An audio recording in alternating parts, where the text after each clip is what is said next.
You're listening to Trace Hunt Radio. We explore the darkest chapters of true crime, unsolved mysteries, cold cases, and the twisted minds behind them. Follow the blood, chase the clues, uncover the truth. Stay sharp. The hunt begins now.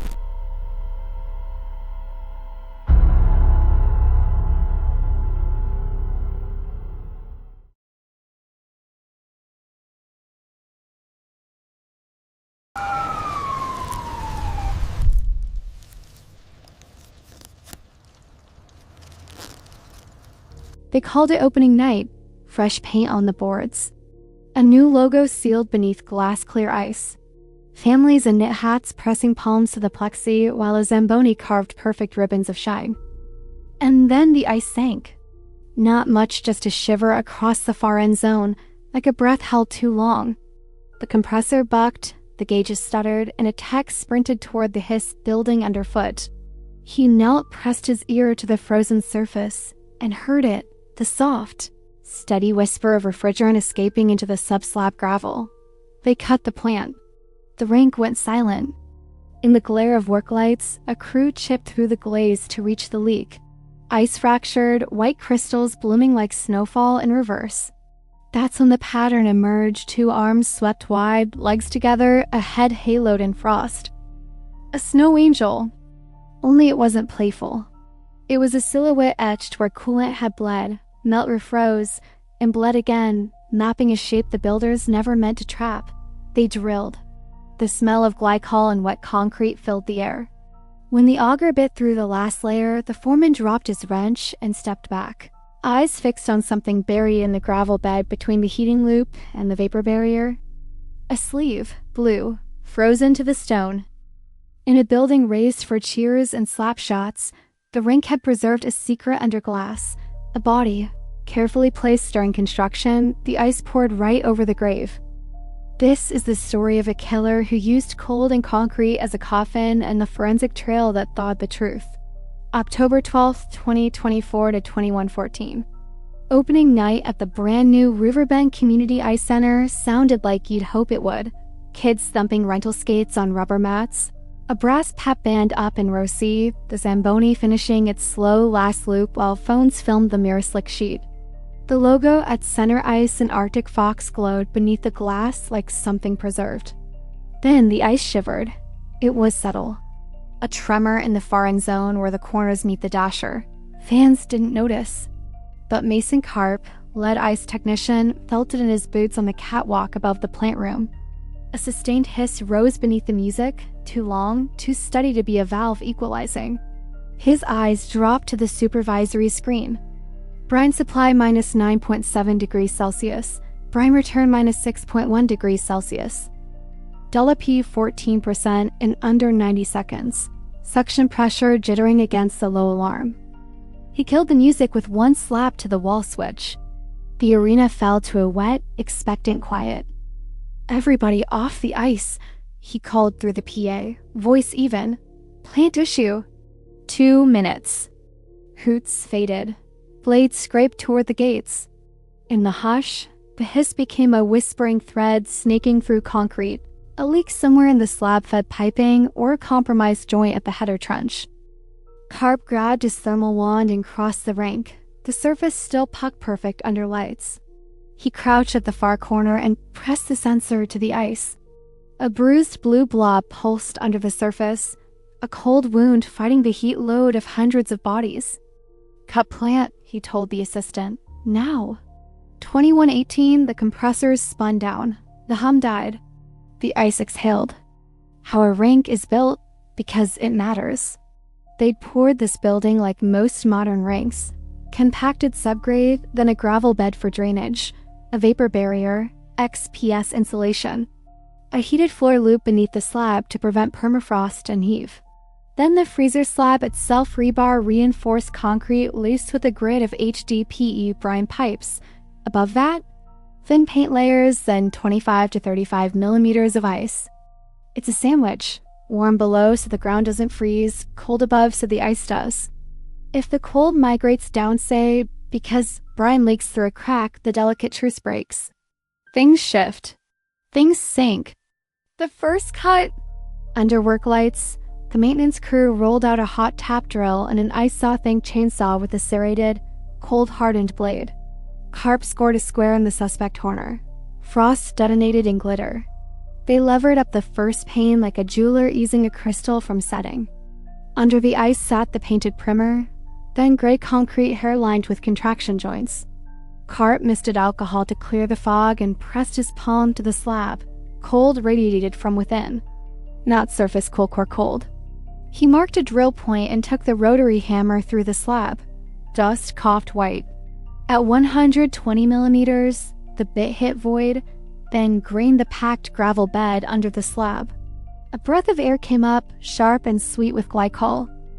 "Brine's down," he said quietly, meaning the leak wasn't just in the slab loop. It had bled through. It widened the core. Gravel winked. And that's when the pattern revealed itself, not as a line or a crack, but as absence. The angel in the stone. At first, it looked like a smear of frost. Then the work lights found edges, arcs swept wide as if by arms, and narrowing where legs would lie, a rounded bloom where a head might rest. Not painted, not carved. Outlined by physics, by a cycle of coolant seeping, freezing, thawing, and or freezing differently around a shape the subbase never should have contained. "Lena," Carp called to the foreman, "you're seeing this?" She was. Lena Torres, project foreman from the general contractor, had poured the slab 6 months earlier in a marathon overnight to beat a storm. She knew her joints, her pour breaks, her rebar grid. She did not know this. "That's not possible," she said, though her voice lacked conviction. "Vomben MCC Hun." Carp opened the header trench cover to confirm pressures. The gauges mirrored the screen, a steady hemorrhage. He shut the isolation valves to save the remaining charge. Somewhere, a weak point had become a portal.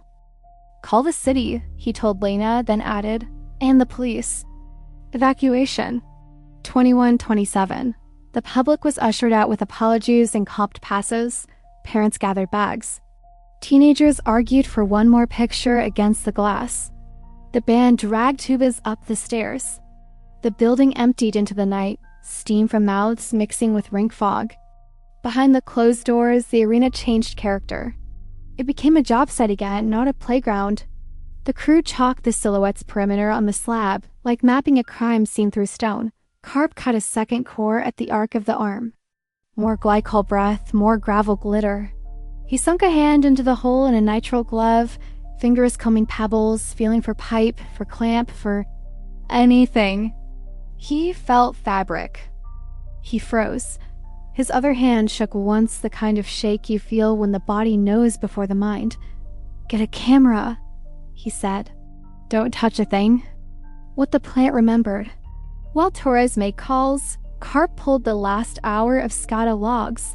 Brine flows, suction, discharge pressures, pump amps, slab surface tongue from embedded RTDs. The leak event had a waveform pressure dipping, stabilizing, dipping harder like a heart with an arrhythmia. The curve wasn't random. It suggested periodic consolidation below void forming and then partially closing as thaw met heat loop as gravel settled minute by minute. He overlaid the timeline with tonight's Zamboni telemetry. Pass counts, water laydown volumes, wheel torque. A minor torque spike coincided with the first dip left rear far corner. Most operators would never see it. Carp did. Machines told the truth if you bothered to listen. The call-in, 2144, Officer Von Park from City PD arrived first. Then a second unit, then the on-call medical examiner's investigator. The words "possible human remains" changed tempo. They shuttered the building entirely and logged every badge in and out. Torres stood pale beside the growing core hole, a hard hat in her hands. "I was here for every pour," she said to no one. That slab was clean. That bed was clean. Carp gestured to the chalked outline. "Something was here before your pour." That landed like a dropped wrench. If the shape was real, if the fabric wasn't debris, then the subbase had been compromised during construction. You don't get a body under a Rink slab after concrete cures. You put it there before. How a body draws a map. The Mia's investigator knelt, lamp in gloved hand. "Explain the outline," she said, not as challenge, but as request. Carp explained the sandwich again. Warm loop beneath, cold loop above. "If cold migrates down, say, brine ground moisture freezes," he said. "But materials don't freeze evenly. Around a void, frost can advance and retreat in a halo, especially if the heat loop is countering it. Over cycles, you get a pattern of kind of thermal negative highlighting density changes. If that void is the shape of a person, you get an angel," she finished, eyes moving along the chalk. He nodded. The leak made the invisible visible. The second find. They cut a third core at the lower arc, where legs would be. Gravel spilled. Something flat and resistant slid against the bit, and then lay still. Carp widened the hole an inch, then stopped, hands off. The investigator took over. With tweezers and patience, she eased a small sliver from the stones, a button, cloudy blue plastic, with a crescent wear mark at its rim. Not remarkable, except for where it had been. "Photograph. Bag. Note depth," she said. Carp's gaze drifted to the chalk. The proportions weren't childish or cartoonish. They were adult. The reach, the shoulders, the head halo not decorative. A print of a presence pressed into the bones of the building. He thought of the overnight pour 6 months back, the rush as thunderheads stacked up over the river, the way the crew had cheered when the last truck backed in before the downpour. He remembered the delays before that an unexplained permit hold, a missing inspection form, a supervisor who was there and then suddenly wasn't. Sometimes you don't solve a crime by finding blood. You solve it by reading the way materials remember. The sleeve, 2206. The fourth core went down near the chalked shoulder. The bit chewed, then balked. Gravel hissed. The investigator switched to a hand auger and turned slowly, listening. When she pulled the auger up, the bucket carried river stones, clay dust, and a strip of blue fabric the size of a finger nylon weave with a faint reflective fleck, a jacket sleeve, frozen to the last stones at the edge of reach. The room stopped breathing. "Stop all drilling," Officer Park said. "We're not exhuming a pothole.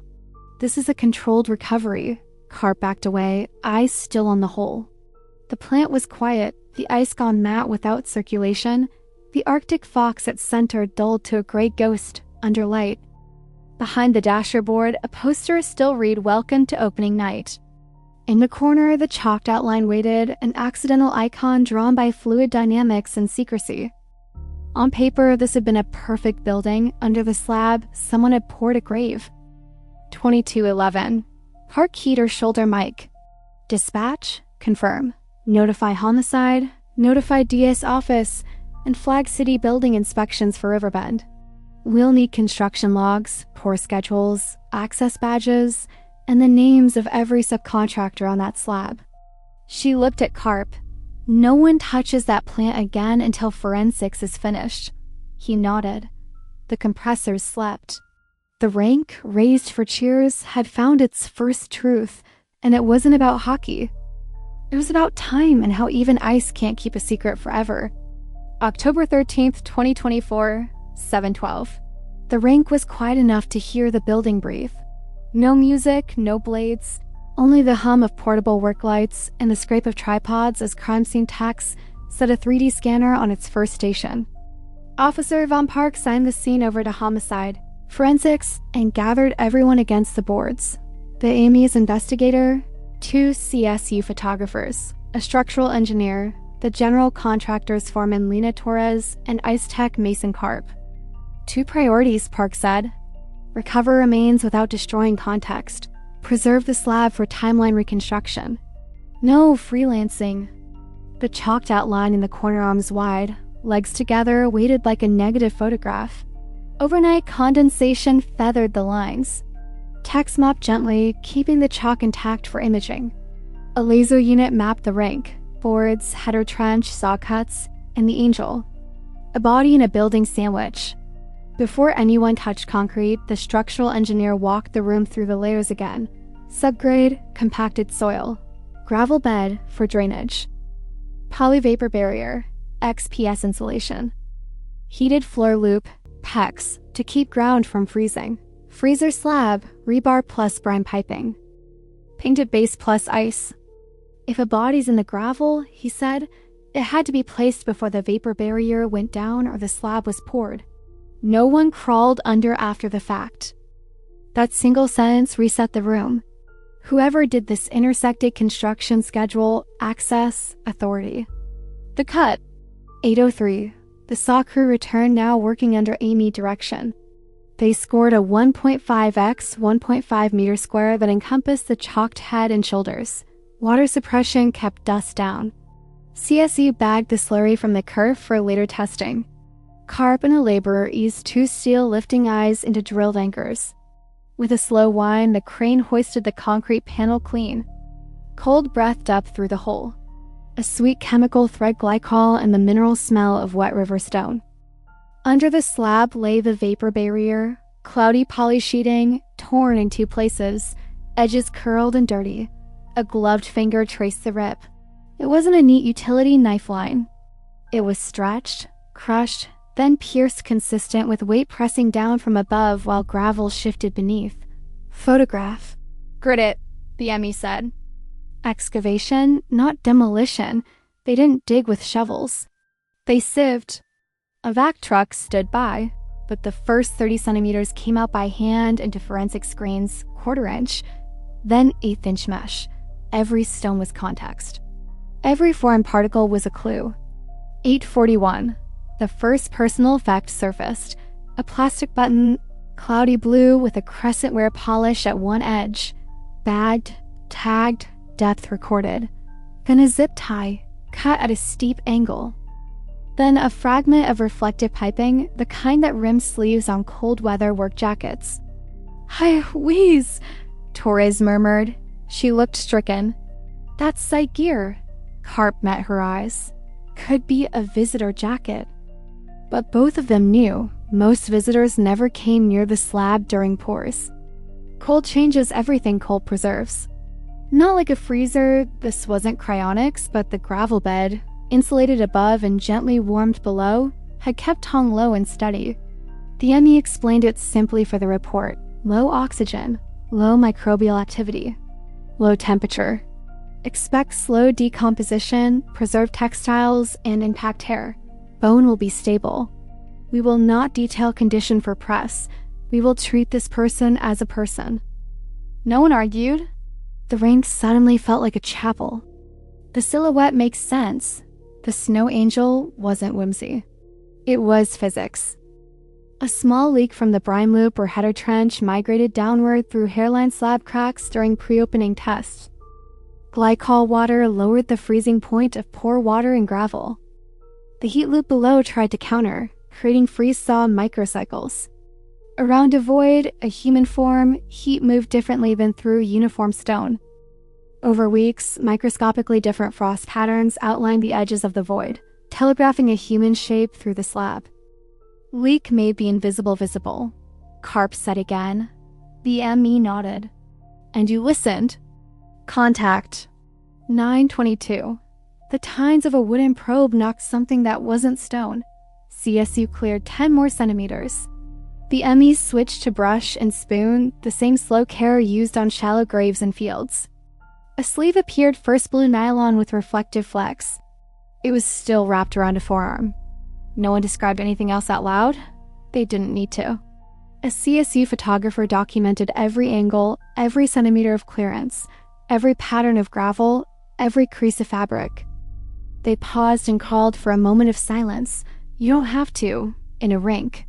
But it's right. Contact. 9:22. The tines of a wooden probe knocked something that wasn't stone. CSU cleared 10 more centimeters. The ME switched to brush and spoon, the same slow care used on shallow graves and fields. A sleeve appeared, first blue nylon with reflective flecks. It was still wrapped around a forearm. No one described anything else out loud. They didn't need to. A CSU photographer documented every angle, every centimeter of clearance, every pattern of gravel, every crease of fabric. They paused and called for a moment of silence. You don't have to, in a rink. But it's right. Personal effects. 9:47. A metal charm lifted from the stones. A tiny skate, silver tone, one blade bent. Next, a keyring with 2 keys and a fob oval, rubberized, stamped with a Fox logo and a 4-digit number. A staff or contractor fob, not a public membership card. Torres looked ill. That's this building's logo. How many fobs were issued pre-opening? Park asked. Torres swallowed. Staff, subs, inspectors, coaches, 200, maybe 250. They're in a spreadsheet. IT has the badge and logs. Pull them, Park said. And the poor schedule for this quadrant. 10:11, a phone surfaced cracked, mud-streaked, dead. Gravel had chewed the glass.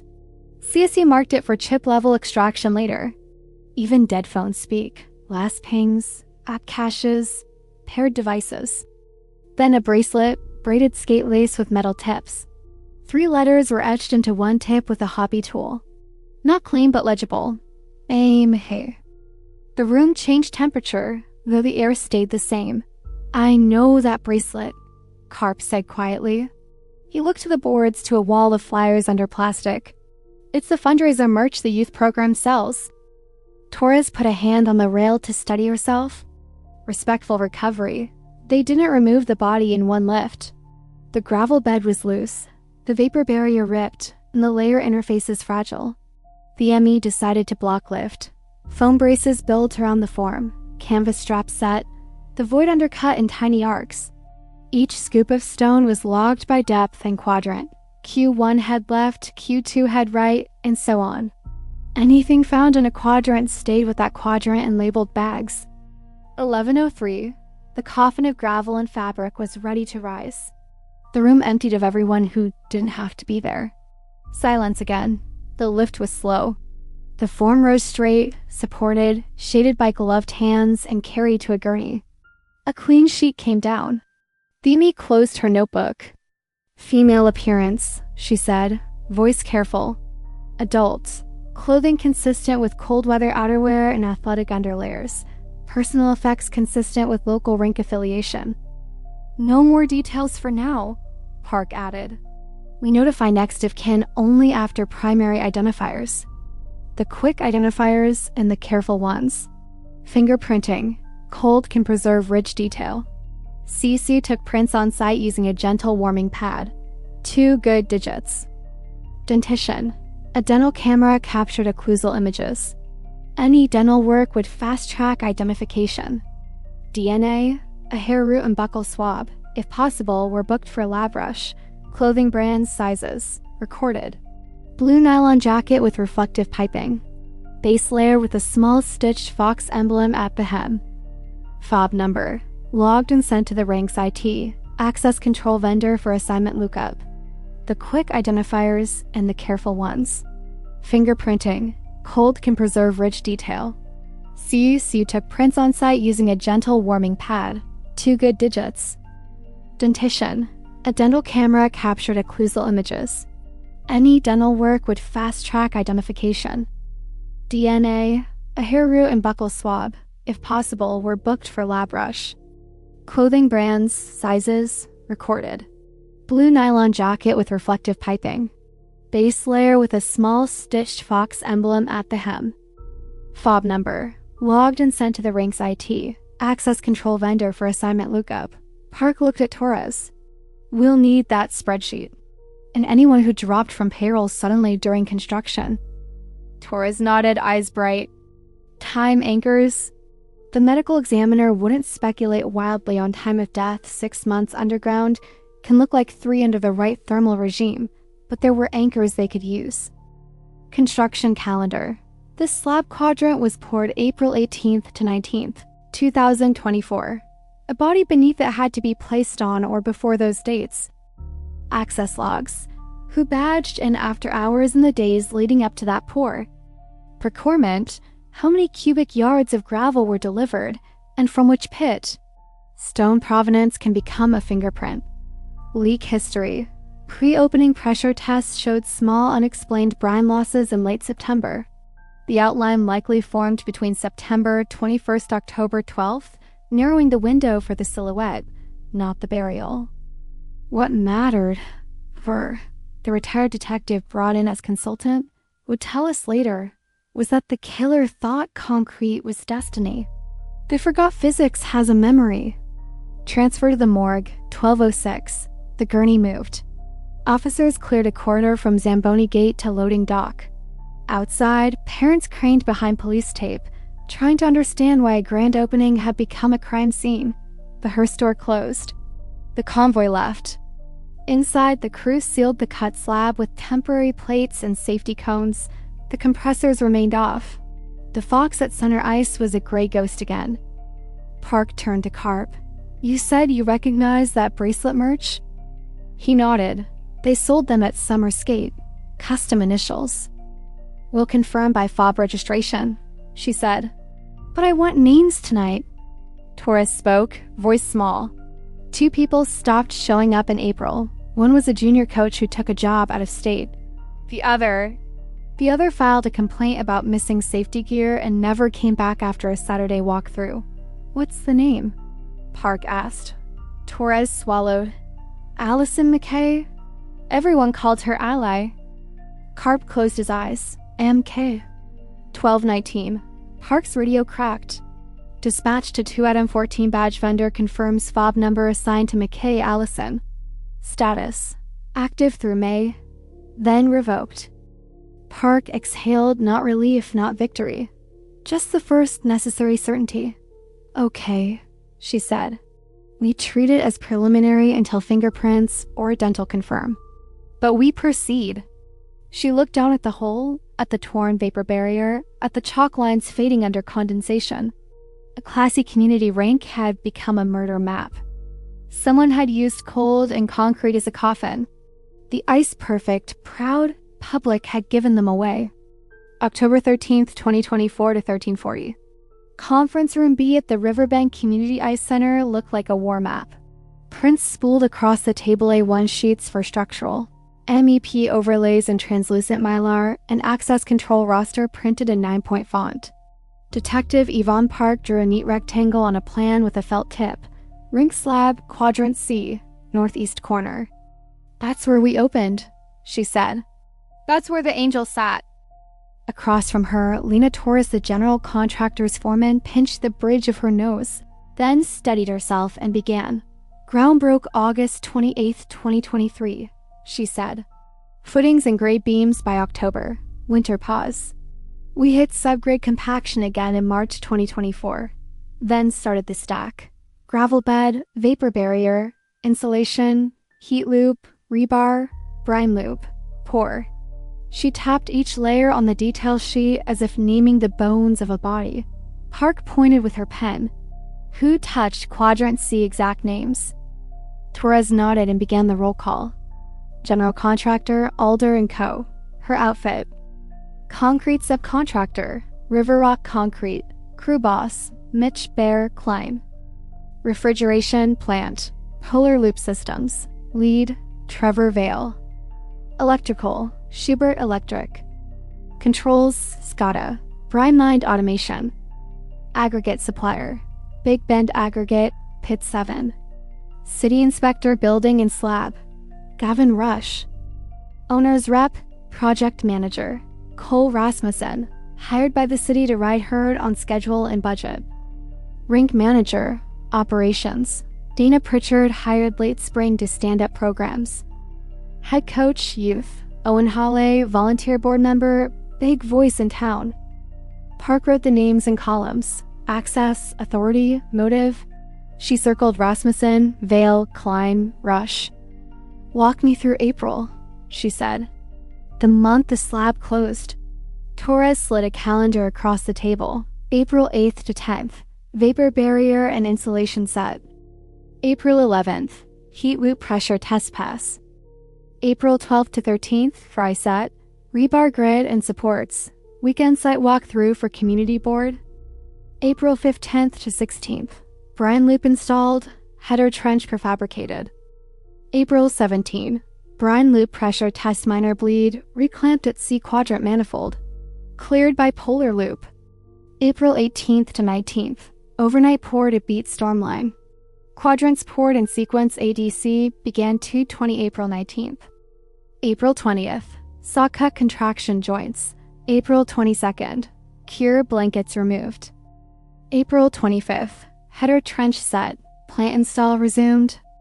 Park underlined April 18th to 19th with a slow, heavy stroke. Body beneath slab means placement before or during those dates, she said. Who had keys the nights of the 17th and 18th? Torres pushed over the access control printout. Badge logs show Alder, River Rock, Polar Loop, plus the owner's rep and the city inspector. We also issued a handful of early fobs to the community board for walkthroughs Rink ops wanted goodwill. Park traced down the fob list. McKay Allison, fob AO427, issued March 28th, revoked May 9th. Why did Ms. McKay have keys? Park asked. Torres folded her hands. Ally was the youth program coordinator volunteer turned part-time hire by the city's recreation department. She sat in on layout meetings, locker room counts, ADA clearances, benches, glass heights. She cared, detective. She was good at catching things men like me miss. Carp, who had been quietly leaning against the wall, spoke up. She's the one who noticed the warm water hand wash stations were piped wrong for the learn to skate side, saved us a rework. Park noted it. Last confirmed sighting of Ally? Saturday, April 13th, Torres said. Community board walkthrough. She brought a clipboard and a measuring tape and took photos of the dasher gaps. After that, text. Park raised an eyebrow. Text? Torres opened her phone, picked a thread, slid it across the table. The messages were brief and to the point, Ally's initials clipped in the preview bubbles. April 16th, 19, 7 ampere. N. Lena, heat loop signage missing at knee quadrant. Who's owner on this? OSHA eyes on site sat. April 17th, 912, LT. Noted. Labels on order. Polar loop reclamping a small bleed at C manifold. April 17th, 22, 41 ampere. After hours lights were on. Who's in? Saw a truck by loading dock. April 18th, 603, system. Fob A0427, entry north service door. April 18th, 6, 11 ampere. M. Coffee and break room for poor crew. Stay safe. No receipts to prove it, just the message. April 18th, 614, system. No exit logged. Door is free exit. No badge. Park let the timeline hang in the air. She badged in the morning the pour began, she said softly, and never badged out. Torres's eyes shone. I thought she left while the truck staged. It was chaos. I didn't clock it. Carp glanced at the drawing. Quadrant C started 2:20 April 19th, but we were setting forms and chalking lanes early. Plenty of movement the 18th. Park added the line. Last badge, 6:03 April 18th. The people orbiting the slab. If Ally was the center of the human map, the orbit around her was crowded. Cole Rasmussen, the owner's rep, arrived mid-build with a resume full of municipal projects and a reputation for schedules that magically held even when math and weather argued. He smiled easily and wrote emails like subpoenas. He had authority over change orders, could greenlight emergency pours, and kept a ledger so clean it squeaked. Cole carried the city's clock, Torres said. He pushed. Get it done before the bond hearing. Open for summer skate. I get it. It's politics. But he cut corners you shouldn't cut. He turned a failed inspection into a miscommunication with one phone call. Park looked up. Which inspection? Vomben MCC Hun. Torres tapped the file. April 5th, temporary shoring affidavit for a trench near the header wasn't posted. We fixed it. The city inspector wrote a hold, then it vanished, which led to Gavin Rush, the city inspector, mid-40s, denim and clipboard, a man who'd learned to speak fluent compromise. His signatures dotted half the sheets in the set. He'd been at the site April 11th, heat loop, and April 17th, brine loop. He wrote minor bleed, reclamp, retest, and signed off. No hold, no red tag on record. Rush isn't lazy, Carp said. He knows Rinks. He'd never sign a brine loop with a leak if he saw something off. Park underlined rush and added a question mark. Trevor Vale, Polar Loop's lead, was a crisp, impatient problem solver who carried 2 phones and a chip on his shoulder about underpaid refrigeration labor. He'd been heard griping at a coffee shop about volunteers in hard hats getting in the way. On the plans, his world was blue. Header lines, suction, discharge, brine manifolds, and valves the plant that made ice. He and Ally didn't get along, Torres admitted. She flagged 3 missing lockouts on a walkthrough. He told her to stop playing inspector. Mitch Bear Klein, the concrete boss, was a legend with a pour. He could make a slab sing. He ran a tight crew, cash tips for any laborer who showed up early, and a temper the size of a ready-mix truck if a pump clogged. He was on site the entire night of April 18th to 19th. Bear wouldn't put a body under his slab, Torres said quickly when Park's pen hovered.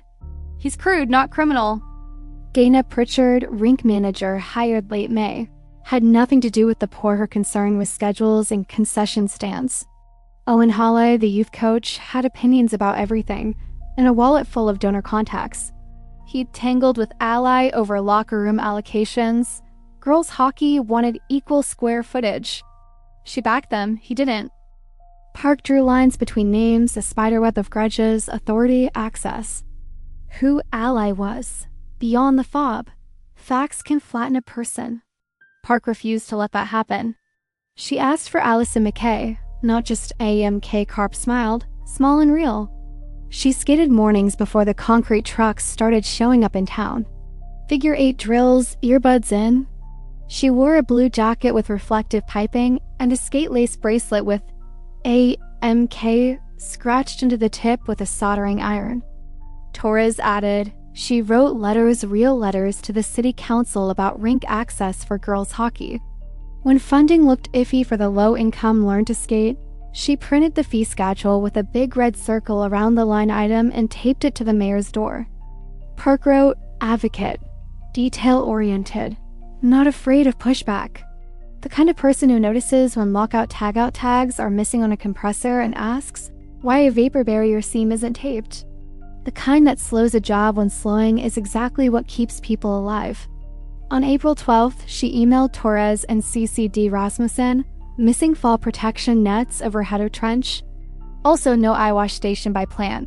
Please advise. On April 16th, she texted about heat loop signage. On April 17th, she asked who was in the building after hours lights on, truck by the dock. On April 18th, she brought coffee at dawn. Then nothing. The rival and the money Riverbend had been a contested bid. Northland Ice, a regional competitor, had lost their refrigeration package to Polar Loop by $84,000. Rumors swirled about informal site visits. Northland salesman Jax Monroe showing up under the guise of future service.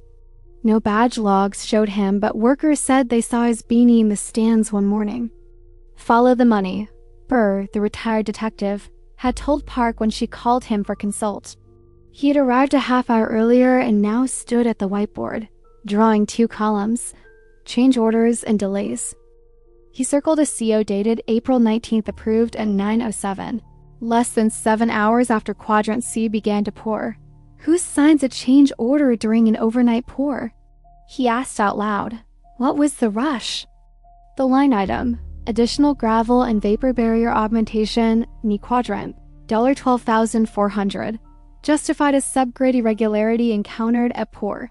Park and Torres looked at each other. We didn't order more gravel that night, Torres said slowly. Pit 7 closes at 6. The site had enough stock. An irregularity covers a lot of sins. Vomben MCC Hun. Burr underlined augmentation 3 times. You bury something irregular by making the irregular regular, he said. Add gravel, add poly. Make the anomaly look like part of the plan. Park felt the hair lift on her forearms. Someone with the power to sign on the owner's side. Someone on site. Someone who needed the slab closed now. Rasmussen's signature sat in blue ink at the bottom of the CO. The last minutes we can see. Before she left the room, Park asked, IT to pull every badge in around the north service door for April 17th to 19th, and every camera on the perimeter, even the dumb ones, the ones that only trigger when someone tests their focus and forgets to save. She also asked Brian Mind for plant event logs and River Rock for a list of who stood the forms in Quadrant C. She added one more request: Big Bend aggregate. Pit 7 delivery tickets for April 17th to 20th, plus truck GPS if they had it. Even if no delivery hit that night, she wanted to know who could have. As she capped the marker, her phone buzzed.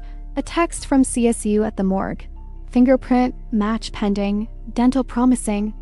The name Allison McKay floated in the subject line, not yet official, but gathering weight. Park looked around the table at the blueprints, the circles, the faces drawn in pen. Whoever did this believed concrete is forever, she said. They forgot that paper is too. She slid the change order into an evidence sleeve and clicked it shut. October 13th, 2024 to 1608. Down in the plant room, every surface looked scrubbed and deliberate. Blue-headed valves labeled like compass points, heat exchanger plates stacked like a chrome accordion, an HMI panel cycling through graphs that never blinked. If the rink was a stage, this was the orchestra pit. Detective Yvonne Parks stood with three people who knew its music: Mason Karp, Ice Tech, Brian Mind Controls engineer June Caro, and retired detective Elijah Burr. Above them, fans slept. On the wall, a thin line chart jittered from green into amber. "Walk me through the time," Park said. June pulled a cable from her backpack, jacked into the HMI, and mirrored it to a tablet. "Commissioning left a local logger running from April through opening week," she said. "It records brine supply, return tongue, loop pressures, pump amperage, valve positions, and user actions on the controls. No video, but clocks don't lie." She scrolled to April 17th to 19th, 2024. April 17th, 9:38. Brine loop pressure test begins minus 2.0 bars. April 17th to 11:12. Alarm. Minor pressure bleed at quadrant C manifold. April 17th to 11:19. User ACK, acknowledge alarm. User TVALE. April 17th to 11:31. Valve isolates C manifold, gives reclamp, gives repressurize. April 17th to 12:06. Pressure stable at 2.0 bar, alarm cleared. "That's the bleed we already heard about," Park said. June nodded. "Weak clamp at C manifold. Fix then. But now watch April 18th to 19th. She zoomed in. April 18th to 5:51. Manual login, user, Krasmussen. April 18th to 5:53. Alarm silenced, no alarm present. April 18th to 6:02. Header trench cover sensor bypassed. Maintenance mode. April 18th to 6:03. Door sensor north service, open. April 18th to 6:03. Badge, A0427, McKay, Allison. Entry. April 18th to 6:07. No plant changes recorded. Login persists idling. Park read the lines again. Rasmussen logged in before Ally badged in. Karp exhaled slowly. Owner's rep has no reason to be in here at dawn on a poor day. Burr tapped the screen. Silencing a non-existent alarm is a tell. You do that to keep future alarms quiet while you're bypassing sensors. See? Header trench sensor bypassed 2 minutes later. That's the safety that nags if the cover's off. Someone wanted to open that trench without a chorus of beeps. "Why open the trench?" Park asked. "To reach the C manifold and valves without walking pressure through the HMI," June said. "If you spin a hand wheel in the pit, it looks like nothing changed, unless you check pressure downstream." She scrolled further. April 19th to 2:13. Quadrant C pour window opens. Timestamp from Karp's shift notes. April 19th to 2:19. Pump restart, brine circulation low speed. April 19th to 2nd, 24:48. No logs, system, and local manual. Commissioning. April 19th to 4:49. Manual login, user TVALE, puller loop. April 19th to 4:50. System taken out of local. Sensors restored, no alarms present. April 19th to 4:52. Supply return tong nominal. Pressure 1.9 to 2.0 bar. So Polar Loop put it back to normal after the pour, Park said, which means someone put it into manual before then. June nodded, a user with admin level creds. The only two issued pre-opening were Krasmussen and TVALE. My team stayed on a generic commissioning. Account on-site the logger would show that? Burr's pencil hovered. You're telling me the owner's rep went hands-on in the plant at 6 in the morning the day Ally disappears? That's what the clock says, June replied. Park added a line to her notebook. Krasmussen 551 login, trench bypass, within minutes of Ally entry. The shape of a leak, that tells me access, Park said. Now tell me the leak. Carp pulled a whiteboard closer and drew the slab like a grid. Brine loop is HDPE laden serpentine. Each quadrant feeds a manifold in the header trench. A bad clamp won't leak into the concrete. It drips into the trench. This leak made it down. So the source is probably a hairline crack in the slab above the gravel, or a poorly sealed penetration near the manifold. The logger shows nothing in April. The Angel formed in late September, early October when we started full load pre-freeze tests. June called up the September trend. September 21st to 19th:11. Microdip, pressure 1.96 gives 1.93 bars. Auto-corrected by pump, no alarm. September 28th to 20th:6. Microdip repeats. October 3rd to 18th:52. Sustained dip 1.96 gives 1.82 bars over 19 minutes. Auto top-up engaged. October 9th to 21st:2. Sustained dip 1.96 gives 1.74 bars. Alarm threshold approached. Auto top-up engaged X2. October 12th to 21st:16. Rapid dip 1.96 gives 1.56 bars. Hiss audible at slab. Event we fell on opening night. The pattern's periodic, Carp said, tapping the dates. Corresponds to when we ran full cold cycles for public skates and turned the heat loop under slab to eco. The heat loop fighting the cold leak creates a freeze-thaw ring in the gravel. That ring is the hello we saw tracing the voidoli. Burr looked at the numbers. Leak rate? Back of napkin, Carp said. We top up propylene glycol in 55-gallon drums. Receipts show 3 drums between September 20th and October 10th. That's approximately 165 gallons total. You don't lose that to air purges, you lose that somewhere. Park raised a hand. Receipts? June swiped to a folder of PDFs. Purchase orders. 2 approved by Ops. This one approved by owner's rep. Not Ops. Dated September 27th. She zoomed a signature. C. Rasmussen. Why is the owner's rep buying plant fluid? Park asked. He shouldn't be, Carp answered. Ops orders top-ups. Owner's rep signs change orders, not consumables. Burr drew an arrow from September 27th, PO to September 28th microdip. Leak accelerating, fluid disappearing, silhouette forming. June added, also 1 manual alarm silence on October 3rd to 18th:54. User Krasmussen. Park looked up sharply. Silencing an alarm is an act. People do it to keep the night quiet, or to keep paper quiet. Purchase orders and paper trails. They pivoted to the change order from April 19th, the one Torres and Burr had circled. Additional gravel and vapor barrier augmentation. Knee quadrant, $12,400. Who requests it? Park asked. June thumbed the workflow. Generated by C. Rasmussen at 8:52 April 19th. Approved by City. Purchasing at 9:07. River Rock billed it same day. While concrete was still curing, Burr said. Meat. Carp stared at the line. We didn't need more gravel, he said. Stockpile on site would have covered a small low.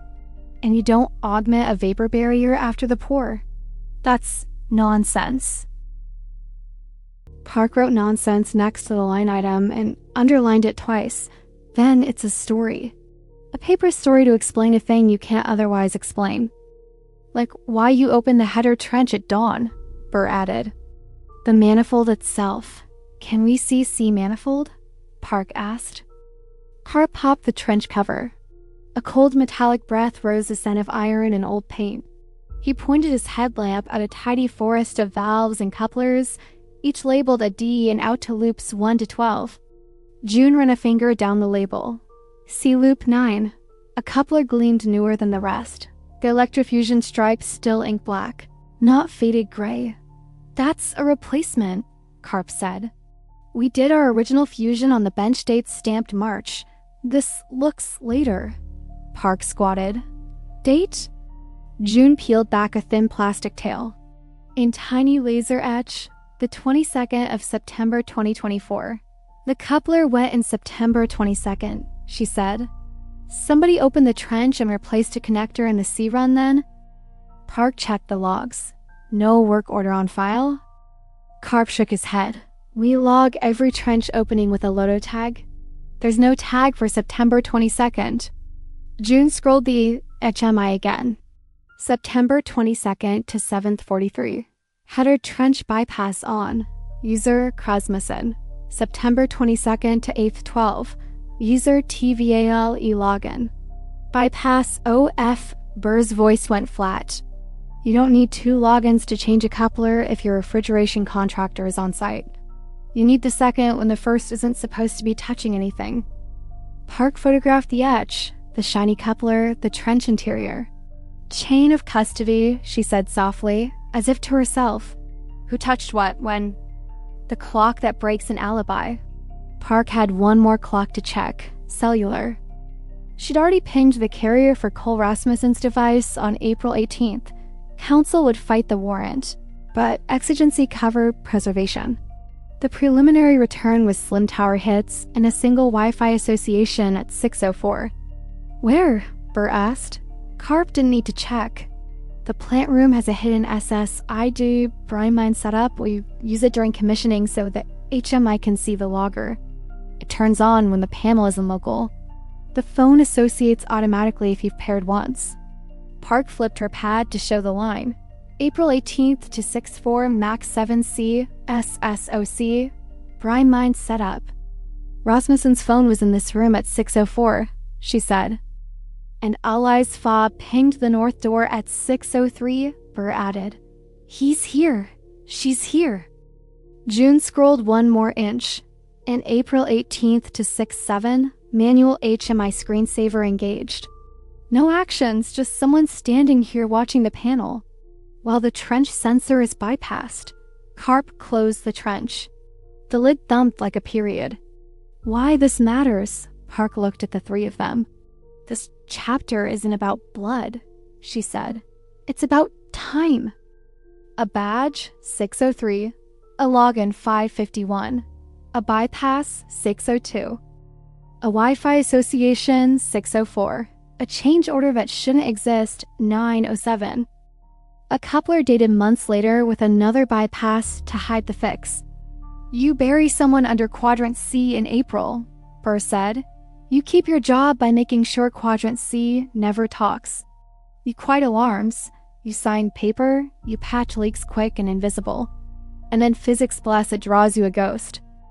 June handed Park a thumb drive, full logger export, immutable hash in the email. Park slid it into an evidence bag, sealed it, signed. It was not a confession, but it was a clock you couldn't argue with. Her phone buzzed. CSU, morgue. Prince equals match, dental consistent. ID, McKay Allison, next of kin notified. Park closed her eyes for a beat. Then she opened them and looked at the coupler date photo again. The 22nd of September 2024. Below it, you could just see a faint smudge where a glove had once grabbed the pipe and twisted hard. Next up, Burr asked. Access logs for April 18th to 19th all doors. GPS on Big Ben Pit 7 trucks for any augmentation. Delivery. And I want Cole Rasmussen in a chair with that Wi-Fi printout in front of him. Carp's jaw flexed. And if he says he was never in here? Park slipped the evidence bag into her case. Then the clock says he's lying. April 2024, the 36 hours that matter. October 13th, 2024 to 1812. Detective Yvonne Parks spread 3 stacks across the table in conference room B, badge logs, delivery tickets, and pour sheets. If Allison McKay was buried beneath Quadrant C, there was only a narrow slice of time when a killer could have placed her there and still gotten concrete over the top before anyone noticed. Frame the window, Parks said. Lena Torres, foreman, ran a finger along the calendar.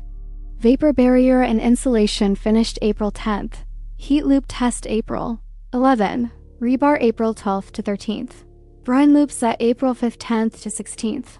Minor bleed at the C. Manifold April 17th, reclamped, cleared. Overnight pour April 18th to 19th, with Quadrant C starting 2:20 April 19th. Park circled April 17th to 18th.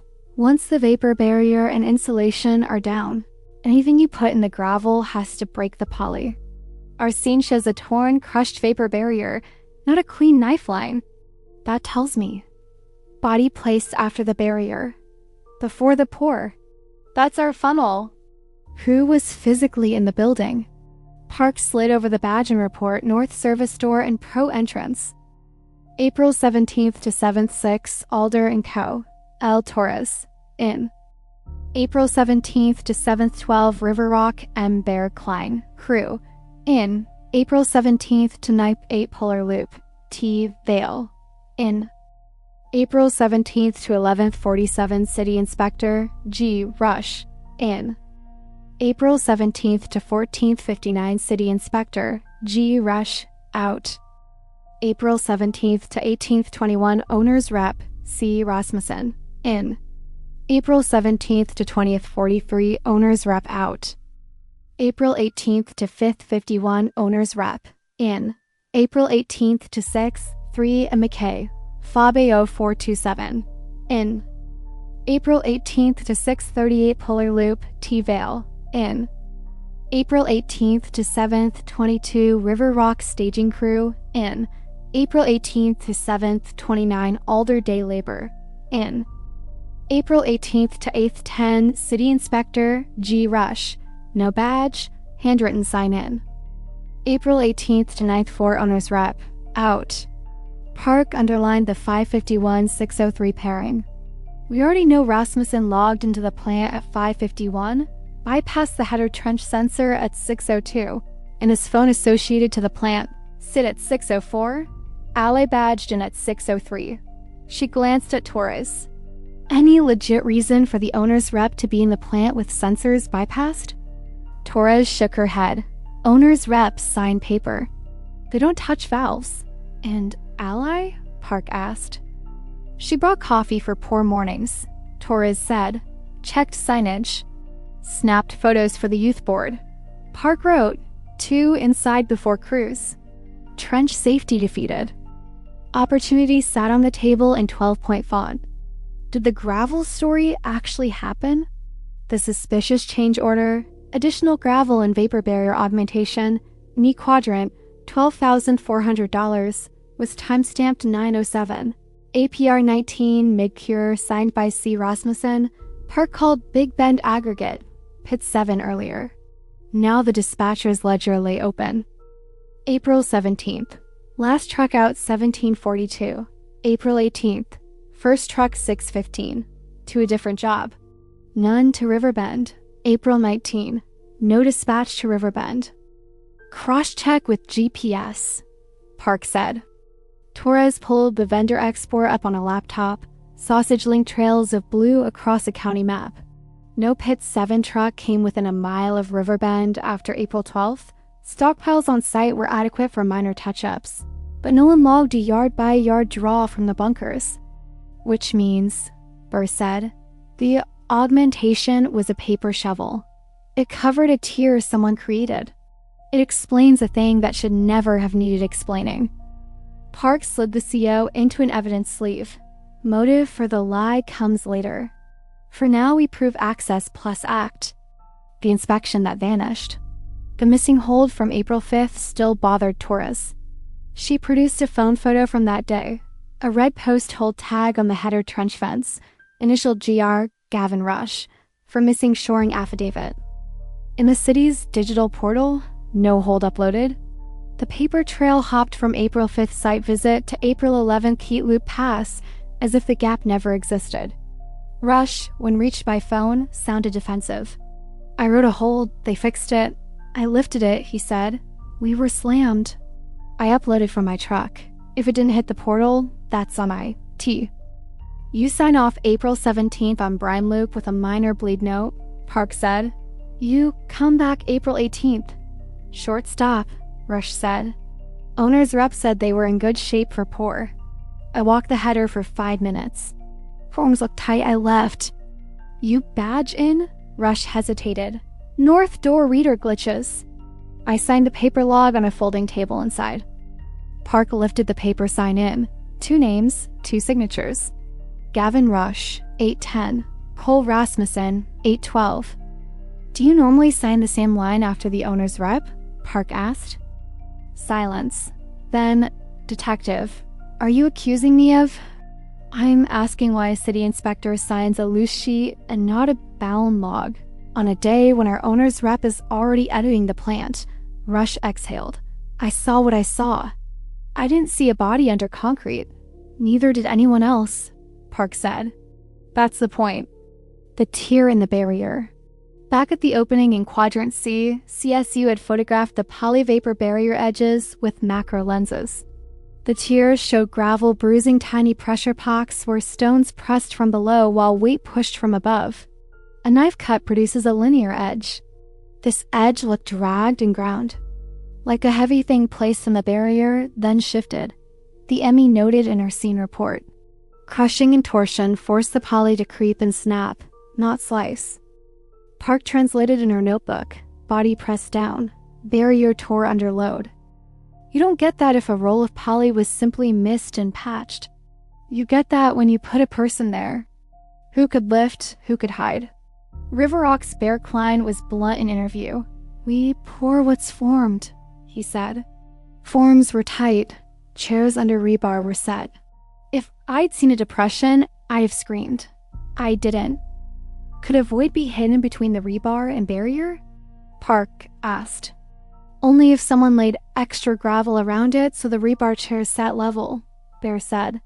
But that means hands under the mat after hours. My guys weren't under there. The mat was taped and tied by the end of the 17th. Who had hands under there? Burr asked. Bear shrugged. Whoever had the keys when no one else did. Ground-penetrating radar and a memory of stone. Park brought in a GPR team on the 14th to roll the slab areas adjacent to the cut.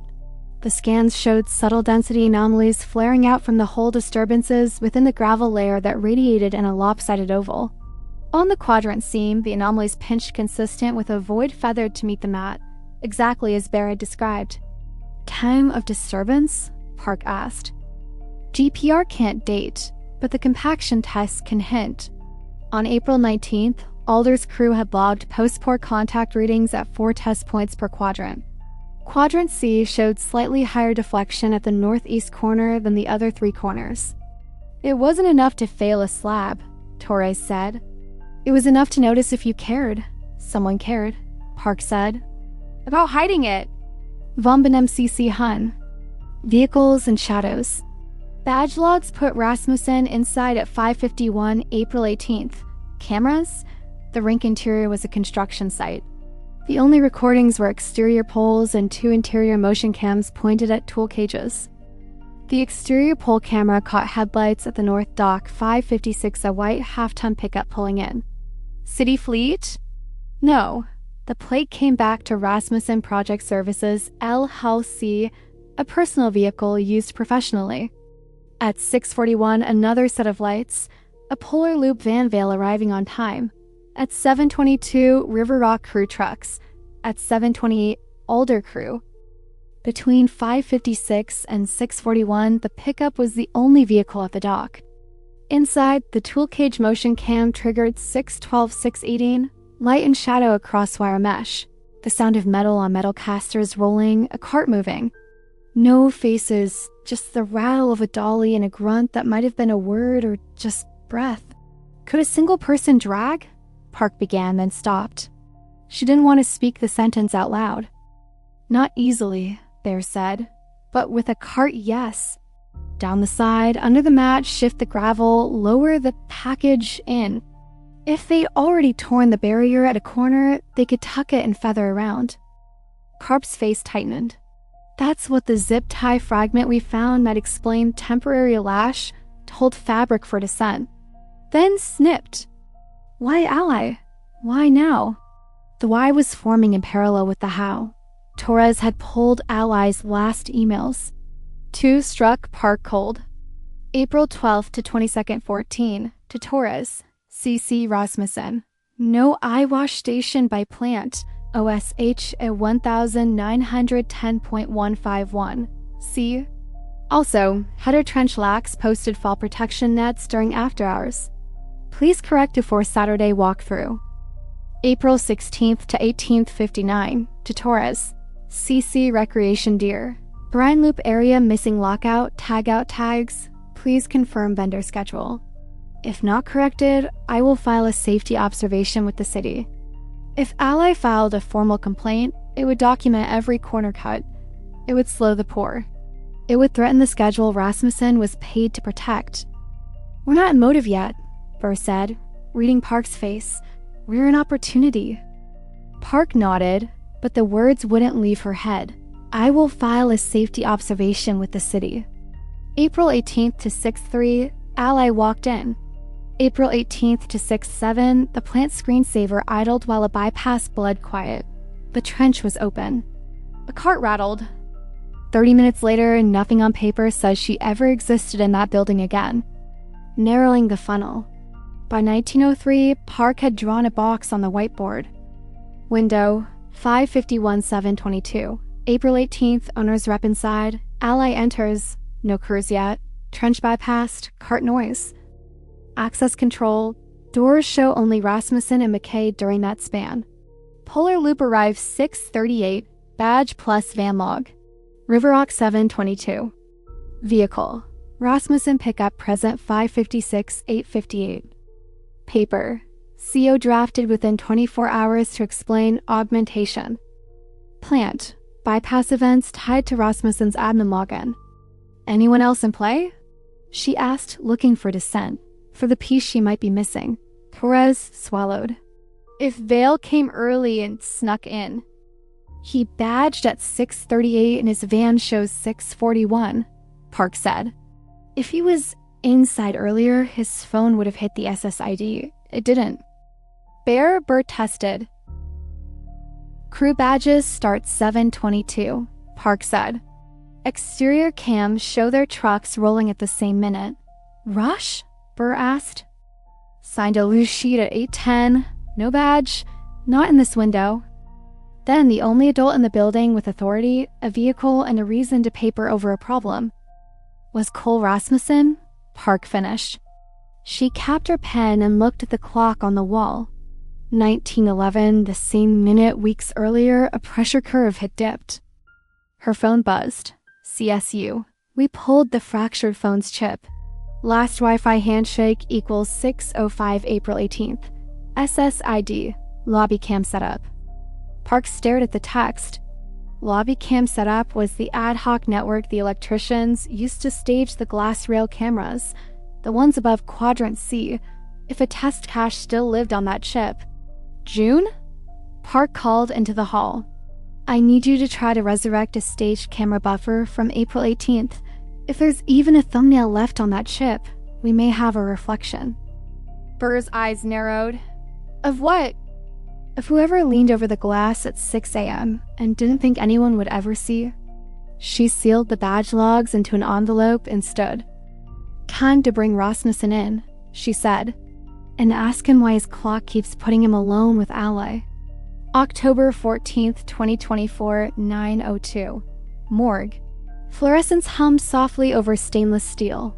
No media, no drama, just the quiet workmanship of people who tell the truth about what happened to the body left behind. The medical examiner, Dr. Mara Iqbal, read her notes into a recorder. Unidentified adult female, now presumptively McKay, Allison by fingerprints and dental. Clothing consistent with cold weather outerwear and athletic base layers. Personal effects documented at scene. She didn't linger. She moved with a calm, practiced respect. What the body could say, without saying too much. External exam found no sharp force injuries and no defensive wounds on hands or forearms, no broken nails. No patterned abrasions from grasping. There were compression bruises on the upper arms oval, a pose consistent with being lifted or carried. Along the back of the scalp, slightly right of midline, Dr. Iqbal palpated a depressed skull fracture about 5 centimeters across. No secondaries. No radiating ladder of impacts. One blow. Focused. CT imaging mapped it more cleanly. A basin-shaped depression in the occipital bone with a crisp superior edge and a slightly rounded inferior margin. The sort of geometry that suggests a flat plate with a worn corner, not a pipe, not a hammer claw. Think square, not round. Heavy, not swift. Beneath the scalp, localized hemorrhage. The pattern fit a single blunt impact delivered from behind its standing height. There were no classic signs of prolonged strangulation, no hyoid fracture, no petechia noted. Dr. Iqbal kept conclusions conservative. Homicidal violence by blunt force trauma, with asphyxia due to burial listed as a possible contributory mechanism given the context of rapid concealment under a shifting gravel bed. Toxicology would be routine, but, in expectation, unremarkable. Vombenem CC Hun. Cold had been kind to the evidence. Clothing retained microtraces. Hair held dust signatures. The gravel had pressed a low-relief map into fabric that would later prove useful. Cause of death: blunt force trauma to the head. Dr. Iqbal said into the mic. Manner: homicide. Traces that travel. Back in the lab, CSU screened back the jacket, base layer, and leggings, and pushed the sweepings under a stereoscope. 3 families of particles stood out. Stone finds, angular, quartz-rich river gravels identical to Big Bend Aggregates Pit 7 blend used under the slab. Not surprising context, not linkage. Paint flakes, red oxide enamel with a thin layer of black primer beneath. The chips carried a distinctive micaceous glint, the sort used on job site tools to slow corrosion. One flake preserved a radius curve so tight it suggested a small diameter edge, like the lip of a handle socket or hardware boss. Polyethylene film shreds, cloudy with dirt burnish on one side only, torn out cut edges, vapor barrier likely 3 to 4 mil. The tears mirrored the morgue's description of the barrier breach: creep, then snap, under mass. A separate sample from the sleeve cuff carried propylene glycol residue in trace amounts, chemically the same as the Rink spraying cocktail. It did not mean Ally inhaled glycol. It meant she was placed in a setting where glycol had traveled, consistent with a later leak soaking and wicking through the gravel. On the bracelet, the skate lace, with the MK scratched at the tip fibers, were abraded flat along one section, as if they'd been dragged against something gritty, then pressed. CSU photomicrographs caught a crosshatch impression in the lace's plastic tip tiny squares, about 3 millimeters across. That's a compactor plate texture, CSU tech Rena Cho told Park. Not a vibratory rammer, those leave different patterns. A manual soil tamper plate has a checker texture grip. If the body or clothing was lowered, then something heavy pinned fabric for a moment, say. To quiet movement, that pattern fits. Park thought of the tool cage motion clip from 6/12/6/18 on April 18th. Rattling casters, a grunt, metal on metal somewhere no one was supposed to be yet. The tool that fits the blow. At 14:26, Park stood inside the Riverbend tool cage with Torres and Bear Klein. Inventory sheets dangled on clipboards. 2 manual tampers, 10x10 steel plates on long handles, sat against a wall. One brand new matte black. One older, red oxide paint, corners polished from use. Who signs these out? Park asked. Concrete crew on pour days, Bear said. But anyone with a master key can grab one if the cage is open. Torres looked at the label on the older tamper. Faded Sharpie Rita 3. That one's ours, she said. Been on the truck since the high school gym job. Was it here on April 18th? Park asked. Bear scratched his beard. We didn't pull tampers until the night of the pour for edge feathering. But this cage was unlocked an hour before my guys rolled in. I found it cracked open when I arrived at 7:20. Park lobbed the serials, photographed A3 closely. The plate's checker texture, the worn northeast corner where paint had scuffed down to metal, and caught by Rena's flashlight, a micaceous glitter in the remaining paint that matched the flakes pulled from Eli's jacket. Could a hit with this make the occipital fracture? Park asked Dr. Iqbal later, showing the plate dimensions and the CT. Consistent, Dr. Iqbal said carefully, with the lines. A flat plate with one worn corner would explain the asymmetric rim. It's not a match, it's a class consistency. Tool marking on bone is tricky, but your patterning is not wrong. Rena ran FTIR spectroscopy on the red flakes from the jacket and compared it to a microscope from a 3's underside. The spectra sat nearly on top of each other. Same resin, same anti-corrosive pigment, same mica additive. Not unique in the universe, but specific enough to say same kind, same batch family. Plenty of red tampers out there, Rena cautioned, but this one stood in the right cage at the right time. The cut that isn't a cut. CSU also diagrammed the zip tie fragment recovered at the seam. Its cut end showed a diagonal shear with crushed flutes, the bite pattern typical of generic diagonal pliers, not a flush cut tie tool. Why it mattered? A flush cut leaves a clean, flat end. A crude cut leaves a sharp little fang that snags. That fang could explain snagged fibers on Ali's jacket and a small thread pull on her base layer, Rena said. Looks like a tie was used briefly, snipped fast. What for? Park wrote stabilization in the margin. A quick lash to a dolly handle. A temporary wrap to pull a sleeve tight during a lowering. Ugly logistics, not elaborate bondage. In Rasmussen's pickup, seized under warrant that afternoon, CSU found a contractor's tote with, among other forgettable things, 2 black zip ties from the same bulk brand as the fragment, not unique, and a pair of diagonal pliers with a minute nick on one blade. Under a microscope, the mixed profile looked very similar to the microscar left on the tie fragment's cut face. Not a fingerprint, but a handshake. They also pulled a smudge of red enamel from the pickup bed's drop-in liner, so faint it took a solvent lift to see. Rena compared it to a 3's micaceous paint again, same family. It could have come from any job site tool. But now a picture formed, A3 in the bed, even briefly, on a morning when only one truck sat by the dock. Micro traces in the hair. From the hairline above the fracture, the lab teased out 2 steel filings embedded in dried scalp tissue, tiny crescents. Their chemistry, low-carbon steel with a whisper of manganese, matched the rebar chairs used by River Rock to support the brine loop mat. Again, not unique, but seen consistent ahead, driven into or pressed near hardware while being lowered across the grid. It fit Bear's reluctant admission of hands under the mat after hours. On Ah's left shoulder, the jacket carried a scuff with an odd typography parallel micro ridges, 6 millimeters apart. Rena pulled the dolly from the cage inventory, rolled it into the light, and measured the weld bead pattern on its side rails, 6 millimeters apart. She dusted the rail. A filament of blue nylon fiber clung in a weld valley, its die curve matching Ali's jacket sleeve. No one in the room said anything for a long beat. The clock meets the blow. Park stitched the findings against time. 5:51:607, April 18th. Rasmussen logs into the plant, bypasses trench sensor. Ally badges in. His phone associates to the plant SSID. 612-618, tool cage motion cam records cart sounds. Occipital fracture consistent with a plate-style blow delivered from behind at standing height. Tamper 3 has compatible plate dimensions and paint flake chemistry. Zip tie fragment with diagonal cutter signature. Cutters with a matching nick found in Rasmussen's truck. Dolly weld beads match jacket scuff ridge spacing. Jacket fiber recovered from dolly weld.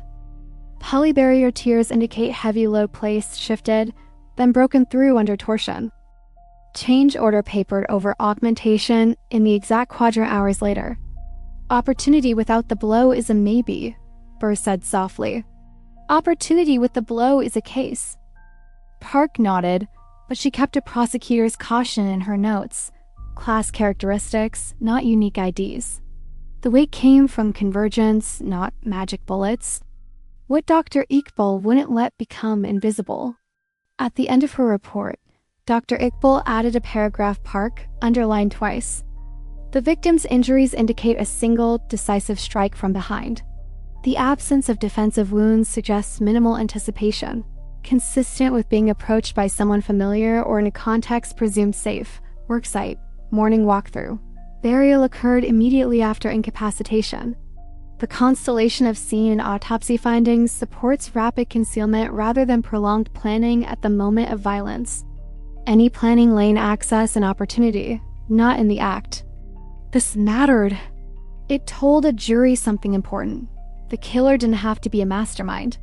He had to be a man with keys, a truck, a reason to quiet a problem, and the willingness to do a brutal, simple thing and then trust paperwork to do the rest. Park bagged a last Spectre printout and looked toward the Rink through the morgue's small window, as if she could see it from here. The fox at center ice, the dull gray sheen, the square of cut concrete like a missing tooth. Next, she said, we take this to Cole Rasmussen. We put the clock, the cart, and the plate in front of him, and we see whether he keeps choosing silence or if he finally hears his own alarm. October 14th, 2024 to 12:43. Riverbend IT closet. The room was a tangle of neatly labeled chaos patch panels, post switches, a coffee mug that read nitrogen monoxide. I will not fix your Wi-Fi, and 2 shoebox bins of gear left over from construction, spare domes, pigtail power injectors, and 3 staging brains for the arena's glass rail cameras. Controls engineer June Caro slid one of the brains onto a work mat. These were used to aim and focus the interior cams before the proper NVR went in, she said. They keep a rolling thumbnail cache on board so you can line up the shot without a recorder. She glanced at Detective Avark. If whoever staged cameras didn't clear the buffers, they might have left us frames. Park nodded. We only need one. June popped the shell, exposed a tiny eMMC chip, and clipped on a reader. The laptop chimed. A raw volume mounted. Folders, predictable and boring until they weren't. Lobby cam setup glass-rail-c-knee. TMP_THUMBS. June opened TMP_THUMBS. The listing populated. Park leaned in. File names were timestamps. 224-04-18_06-0x-x.jpg trickled between 6 o'clock and 6:07.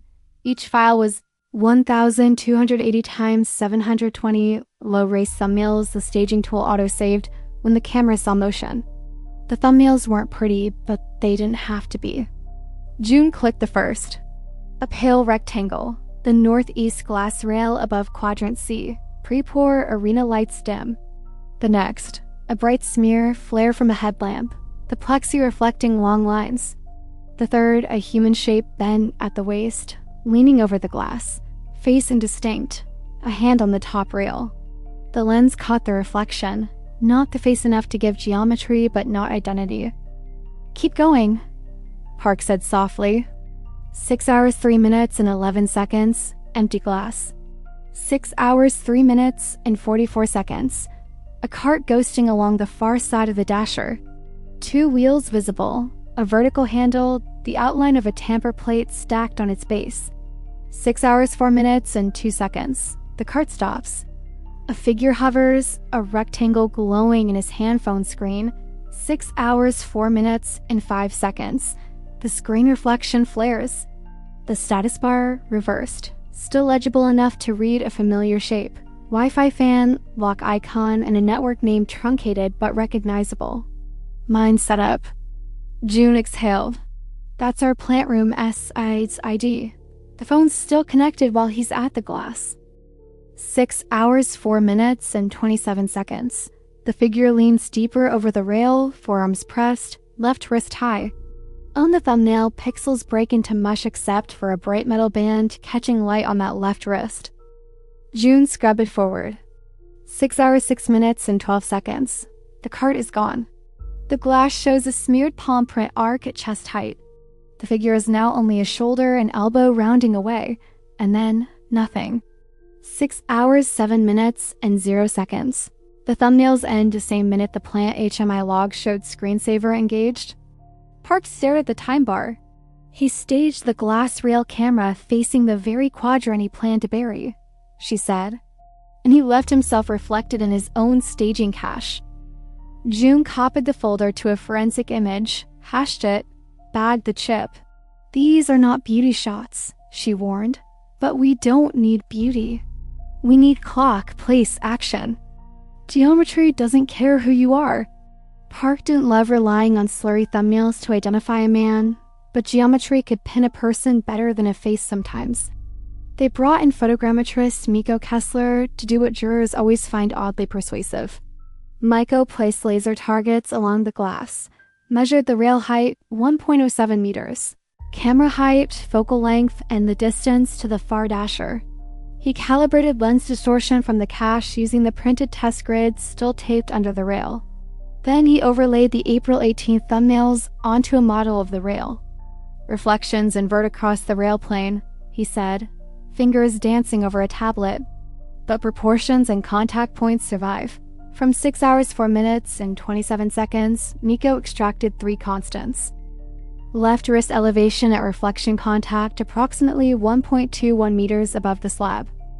Elbow angle consistent with a person between 1.78 to 1.84 meters tall leaning in at 15 to 20.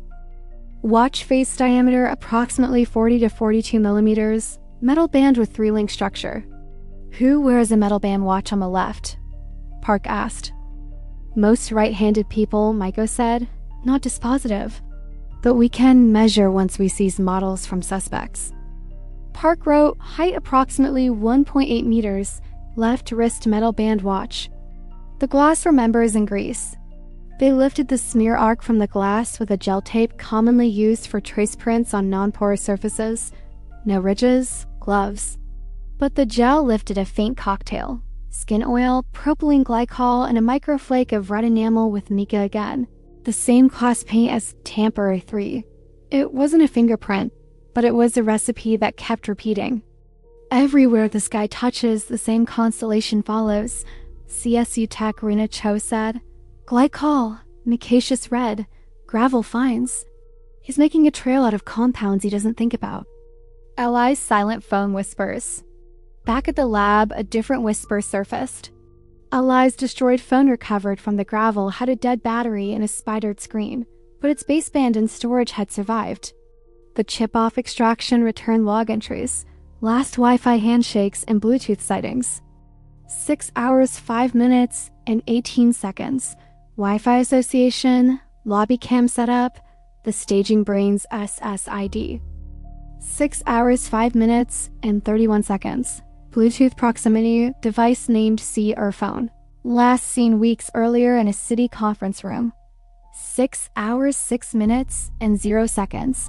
No more writes. Storage goes quiet. Her phone saw the camera, staging brain, and his phone, June said. They were within a few meters under the glass. Park felt both gratitude and fury at the same time, gratitude for how electronics gossip even after they're dead. Fury at the image of allies standing beneath that rail with a coffee and a clipboard while a man calibrated his alibi around her. The calendar betrayal. A warrant returned the previous day's haul from Cole Rasmussen's cloud accounts, calendar entries, device backups, and health tracking he likely didn't know sensed anywhere. On April 18th, 5:45, 8:55, his calendar read City Hall Budget FY25 Bond Prep. He was not at City Hall. His phone had associated to the plan. Sit at 6:04. The pole camera had his pickup parked at the dock. 5:56, 8:58. His workout app, the one that counts steps, automatically logged and elevated. Heart rate spiked from 6:10:6:19, peaking at 147 BPM. On a morning the app otherwise thought he was in a meeting. Fake meetings are modern alibis, Burr said. Phones used to be dumb. Now they're snitches. Words he couldn't delete. It wasn't just the clocks. It was the words before the clocks, the threads that framed a motive without shouting it. From March into April, Ally had sent 3 emails copying Rasmussen about missing lockouts and safety signage. On April 16, 1905, she texted the recreation director, city issue number, If heat loop label is not installed by Friday, I'm filing an observation. This is OSHA basic. The director replied, Give Cole 1 day to core, please. Rasmussen's reply to Torres that night, Handle your volunteer, board optics are fragile. I will have a complaint logged 2 days before pour.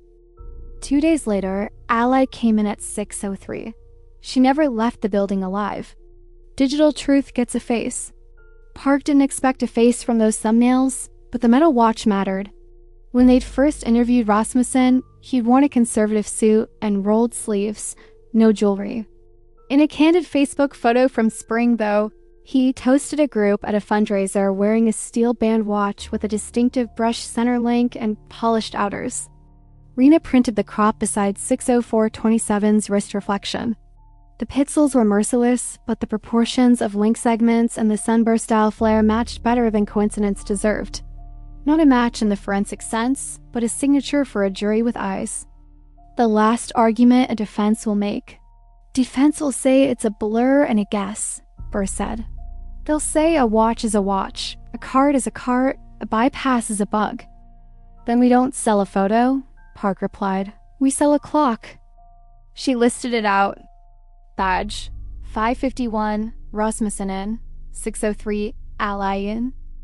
Plant, 553, alarm silence. No alarm, 602, trench bypass, 607, screensaver.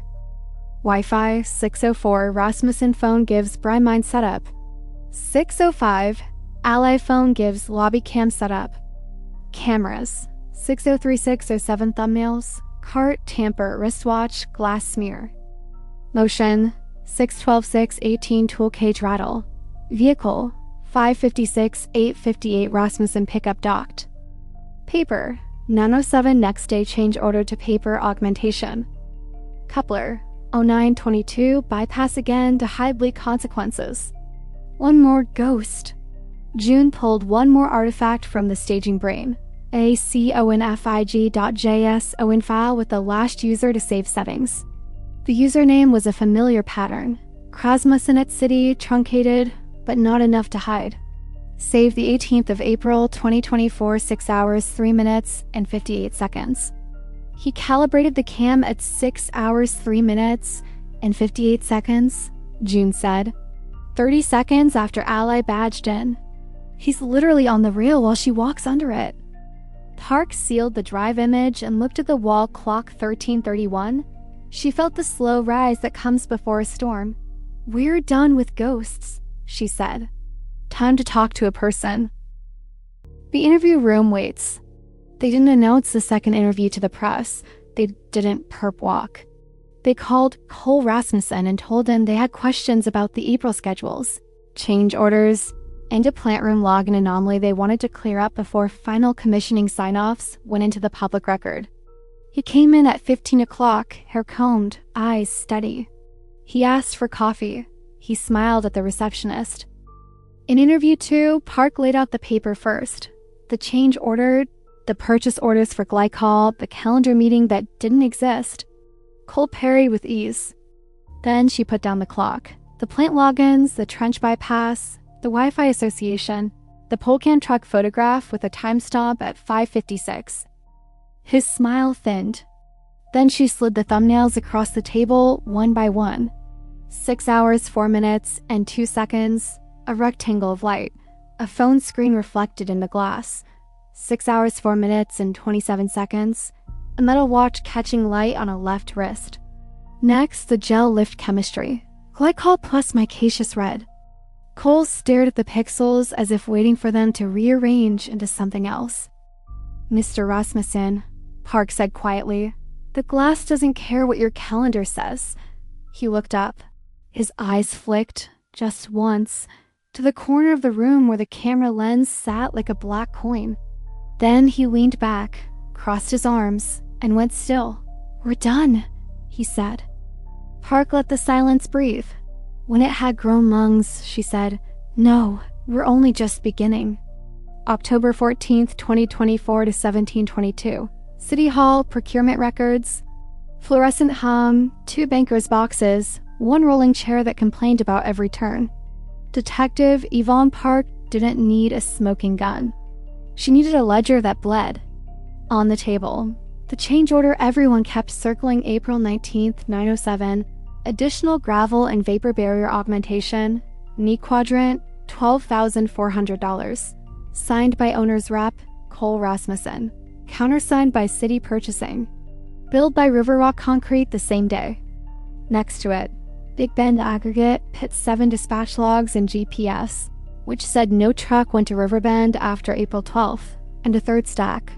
Bond milestone memos from the city's finance, office a calendar of carrots and sticks. Park opened the bond file first. The calendar that pays or punishes. Riverbend's Rink wasn't paid for out of a magic bucket. It was funded by a municipal bond approved the previous fall. The money moved on milestones. Milestone 3, slab completed and cured. Triggers $1.2 million progress payment. Bond committee review set April 24, 2024. Liquidated damages clause, $9,500 day if substantial completion slipped past July 15, 2024. Retainage release -5% held until final inspection. Early partial release allowed if Rink opened for limited public use by October 1, 2024. Delay the slab and the city's clock charge as you rent. Hit the slab and open for summer skate and money loosens. Park drew a line on her notepad. April 24th bond review. April 18th to 19th pour. April 18th a lie inside at 6:03. April 19th paper to explain a hole no one should have dug. She took a breath. So that's the why for schedule, she said aloud, even if no one answered. But there's usually a second why personal. The change order that isn't what it says. The CO amount, $12,400, wasn't arbitrary. Set against the prevailing rates, it looked like a small cruise overtime, a few rolls of poly, a handful of gravel loads, and disposal. The description, augmentation, was a blanket. Park called River Rock's office. A project accountant named Tamika Jules picked up. "We bill what the owner's rep authorizes," she said, cautious. "Can you pull the backup?" Park asked. Delivery tickets, time cards, scope notes. Tamika emailed a PDF bundle at 17:51. Park opened it with a pencil between her teeth. Time cards.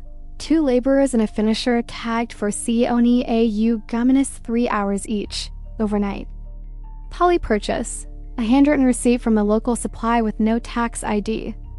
Gravel tickets. Photocopies. Signatures illegible. Truck numbers missing. Work note. Owner directed infill me to address irregular substrate before pour. Tape poly seam. Feather to chairs. Park frowned. The lab had already told them. The poly tier wasn't a clean seam tape. It was crushed and snapped under mass. And the gravel never rolled. She called Tamika back. Who created this backup? Silence. Then, "We get packages sometimes," Tamika said. "From the owner's rep. We attach and route." "Did your crew actually place more gravel?" "Our foreman says the slab was already formed," Tamika said. "You don't dump loose rock under a tied mat. You either plate compact what's there or you lower chairs and feather." "Plate compact," Park repeated. "A tamper checker plate. Red paint, a 3. Detective," Tamika added, voice softening. "If you squeeze my boss, he'll give you emails you didn't ask for." The emails that add up 1819. A second bundle arrived. It wasn't quite a confession. It was the outline of one. Subject lines. April 18th, 8:42. CR gives River Rock PM. Draft CO for knee quadrant infill. Use code CONE August. I'll walk purchasing. April 19th, 7:13. CR gives City Purchasing. CC River Rock. Attaching CO. Site irregularity addressed to keep pour on schedule for bond review. Approve ASAP. April 22nd, 11:31. River Rock PM gives CR. Wire for CO hits Friday. Thanks. May 3rd, 9:04. River Rock PM gives Rasmussen Project Services LLC. Consulting retainer as agreed. Attach. CH $6,000. Park stared at the last one. A retainer from a subcontractor to the owner's reps LLC isn't automatically illegal. Consulting is a real thing, but time matters. She pulled Rasmussen's vendor file. No city disclosure listed a secondary consulting contract with River Rock. The ACH description listed Project Risk Advisory Q2.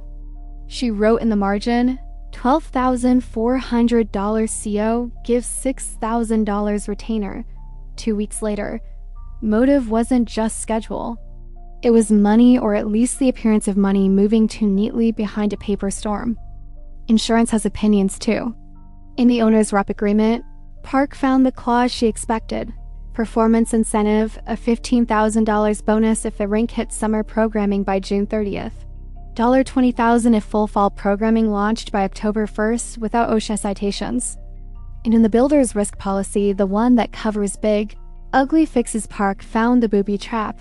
Claims may be denied for losses arising from willful violation of safety regulations or failure to maintain required safeguards. For example, lockout, tagout, fall protection. Allies April 12th and April 16th emails eyewash station missing. Lodo tags missing, fall protection nets not installed, weren't just nagging. A filed observation could have prompted an OSHA visit, slowed the pour, threatened the performance incentive, and if anything went wrong later, given the insurer a reason to deny a claim. You don't kill someone over a complaint. People like to say, they're wrong. You might if you think a complaint detonates money, schedule, and career in one push. Park underlined $15,000 and denied claim until the paper dented. The inspector's middle? Gavin Rush, city inspector, hadn't looked clean since his missing hold. Park pulled his expense reports. Twice in April, he'd submitted mileage with a handwritten note. Owner's lunch, no receipt. Reimbursed under community relations. She added his phone records to a preservation order next to Cole's.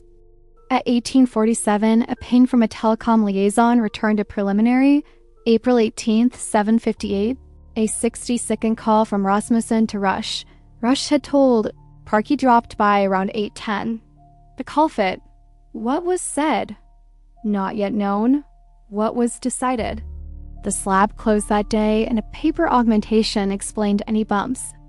Northland ice noise or signal? Park still had a note on her board. Northland Ice, the competitor that lost the refrigeration bid by $84,000. Was there a bribe? A sabotage? Or was that thread a red herring? She pulled Northland's sales emails. One stood out, March 30th, 2024. Jax Monroe gives CR. If Polar Loop stumbles on commissioning, we'd love a service intro. Happy to take you for a round at River Oaks. CR replied, let's talk after April. There was no money, no collusion. Just the usual, if your vendor fails, call us. Park crossed Northland off the suspects list. Noise. The personnel file that says the quiet part.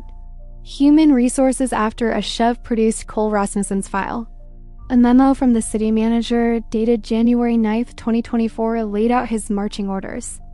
Deliver Riverbend slab by April 20th for bond review April 24th. Do not jeopardize schedule with non-critical scope changes. Handle community optics carefully, youth program leaders. McKay are high visibility. Keep them close. Keep them close, Park repeated under her breath. He did. There was also an addendum signed February 28th promising a $10,000 discretionary bonus from a donor-funded Friends of Riverbend account for exceptional schedule stewardship. Donor, Owen Halley, the youth coach with a wallet and an ego. Halley had wanted opening night enough to write a check for it.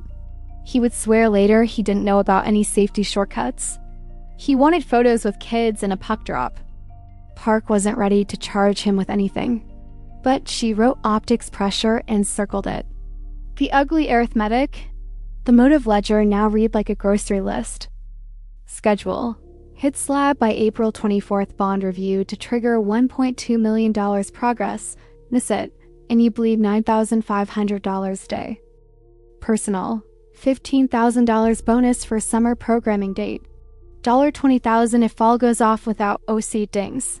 $10,000 donor stewardship bonus. Insurance. OSHA observation on file risks denial of builder's risk if anything fails. Paper fake augmentation backs a lie. $6,000 retainer hits Rasmussen's LLC 2 weeks later. Alla's April emails threatened to drop a wrench in that GAR train. She wasn't trying to burn a job. She was trying to make it safe. But to a man who measured days in dollars, she was going to cost him time. Park closed her eyes for a second. She pictured 6:03 under the glass rail, 6:04 at the plant screen, 6:12, 6:18 the cart rattle, 9:07 the change order, April 24th the bond review, September 22nd the trench opened again to hide the leak, October 12 opening night shutter, the angel traced by physics. Money doesn't kill people. People kill people to protect money. Paper meets cuffs. At 1931, Park walked the bundle to the DA's office 2 floors up. Logger export, Wi-Fi associations, thumbnails, tool chemistry, ZIP tie cutter nick, coupler date, change order, AHA retainer, bond schedule, insurance clauses, HR bonus memos, call log to rush. Ada Marisol Vega listened, then asked only one question. Can I tell a jury this story without the ghosts? Translation. Is the paper weight enough? Park nodded. The clocks in the paper sang the same song. Vega drafted warrants while Park texted Burr. Prep for pickup. 7 o'clock, no media. October 15th, 2024, 7:02. A white half-ton pickup idled at the curb of a tidy ranch with a tire swing out front. Cole Rasmussen stepped onto the porch in a press shirt and looked surprised the way practiced men look surprised. Detective Park read counts, murder in the first degree, tampering with physical evidence, falsification of business records, scheme to defraud. He asked for his jacket. He asked if they could talk. He asked if this was really necessary. Park didn't answer the questions the way he asked them. We'll talk at the station, she said. Bring your watch. He looked down at his wrist. Empty. Left it somewhere? Park asked. He didn't reply. As the door closed on the cruiser, Park glanced at her phone. A text from June. Lobby cam setup cache had EXIF. Time sync matches plant logger to the second. Clocks. Paper ice. The money had written the motive. The Rink had written the map. October 15th, 2024, 7:42. Cedar County Justice Center. They booked Cole Rasmussen without spectacle. Prints, photos, property sheet, a bail hearing by noon. No bail granted on the homicide count. His counsel, Adrian Keene, filed the expected motions. Suppress the plant room logs, arguing admin spoofing, strike the camera thumbnails, pre-commission junk, exclude the watch reflection, prejudicial, not probative. Judge May Ellery set a brisk schedule. January 27th, 2025, trial day 1. The courthouse smelled like new paint and coffee. 12 jurors, 4 alternates. Ada Marisol Vega for the state, Keene for the defense. Judge Ellery presiding, a clockwork gavel and little patience for theatrics. Opening notes, Vega didn't try to dazzle. This case is about clocks and paper, she said. They agree. The plant room, the cameras, the phones, the change orders, the money. They tell you where the defendant was, when he was there, and what he did to hide a human being under a rink. Keene stood easy, practiced. You will not see a single eyewitness to a killing, he told the jury. You will not see DNA that says Rasmussen. You will see blurry reflections, logs that anyone could forge, and the tragedy of a construction accident reimagined as murder. The state's score won the ice tech. Mason Karp took the stand first. Calm, hands folded. Vega explained to the jury how a rink is built. Karp sketched the sandwich. Gravel, vapor barrier, insulation, heat loop, freezer slab, brine loop, ice. He walked them through the opening night hiss. The pressure dips from September 21st to October 12th. The angel traced by freeze thaw around a void. Keene on cross. Mr. Karp, leaks happen. Agree? Karp, they do. Keene, and a leak could outline a large rock under the slab, not a body. Karp, not with the proportions we saw. Arms, shoulders. a head radius. And we found fabric, not rock. 2. The controls engineer. June Caro from Brymine connected clocks to actions. She authenticated the SCADA export with a cryptographic hash, then pointed to the entries jurors had seen blown up on a screen. April 18th to 5th V1. Manual login user Krasmussen. 602. Header trench sensor bypass on. 604. Wi-Fi association to Brymine setup from defendant's phone. 607. Screensaver engaged, no further commands. Vega. Could someone else use Mr. Rasmussen's credentials? June. Only if they had his password in his phone to trigger the two-factor code. The log shows his user token. The Wi-Fi record shows his phone. Keen tried to see doubt. You admit thumbnails are low race. You admit staging brains weren't meant as evidence. So your photos are, what? Happy accidents? June didn't blink. They're timestamps. They corroborate the logs. 3. The photogrammetrist Mako Kessler made math persuasive. He overlaid the April 18th thumbnails on a calibrated model of the glass rail. The left wrist height, elbow angle, the watch diameter. Keen. You cannot say that is my client. Miko. I can say the person reflected is between 1.78 to 1.84 meters, wearing a metal band watch on the left wrist, leaning at a specific angle. The defendant is 1.81 meters. He routinely wore such a watch. This is geometry, not identity. 4. The lab. CSU trace analyst Rena Cho spoke softly, almost clinically, as she threaded the same 3 materials through scene after scene. Micaceous red enamel flakes on Ally's jacket gives matches in class to the red oxide on Tamper A3. Blue nylon fiber from Ally's jacket in a weld valley on the dolly. Zip tie fragment with a diagonal cutter nick. Pliers with a matching micro nick found in Rasmussen's truck. Poly shreds torn, not cut. Glycol residue consistent with Rink brine on the cuff. Keen. None of these are unique.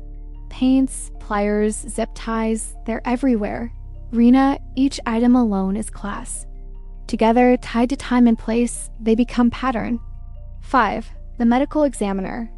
Dr. Mara Iqbal was factual. Single blunt force strike to the occipital bone, no defensive wounds, compression bruises on the upper arms, rapid concealment under gravel. Vega. Could a tamper plate cause this fracture? Iqbal. It's consistent with a broad, flat plate with a worn corner. Keen. Could it also be a fall? Iqbal. A backwards fall onto a square plate at standing height, inside a building. Onto a tool the victim did not carry? It's not the most reasonable interpretation. 6. The paper. Vega walked the jury through the change order, augmentation. The non-existent gravel deliveries, the bond milestone, April 24th.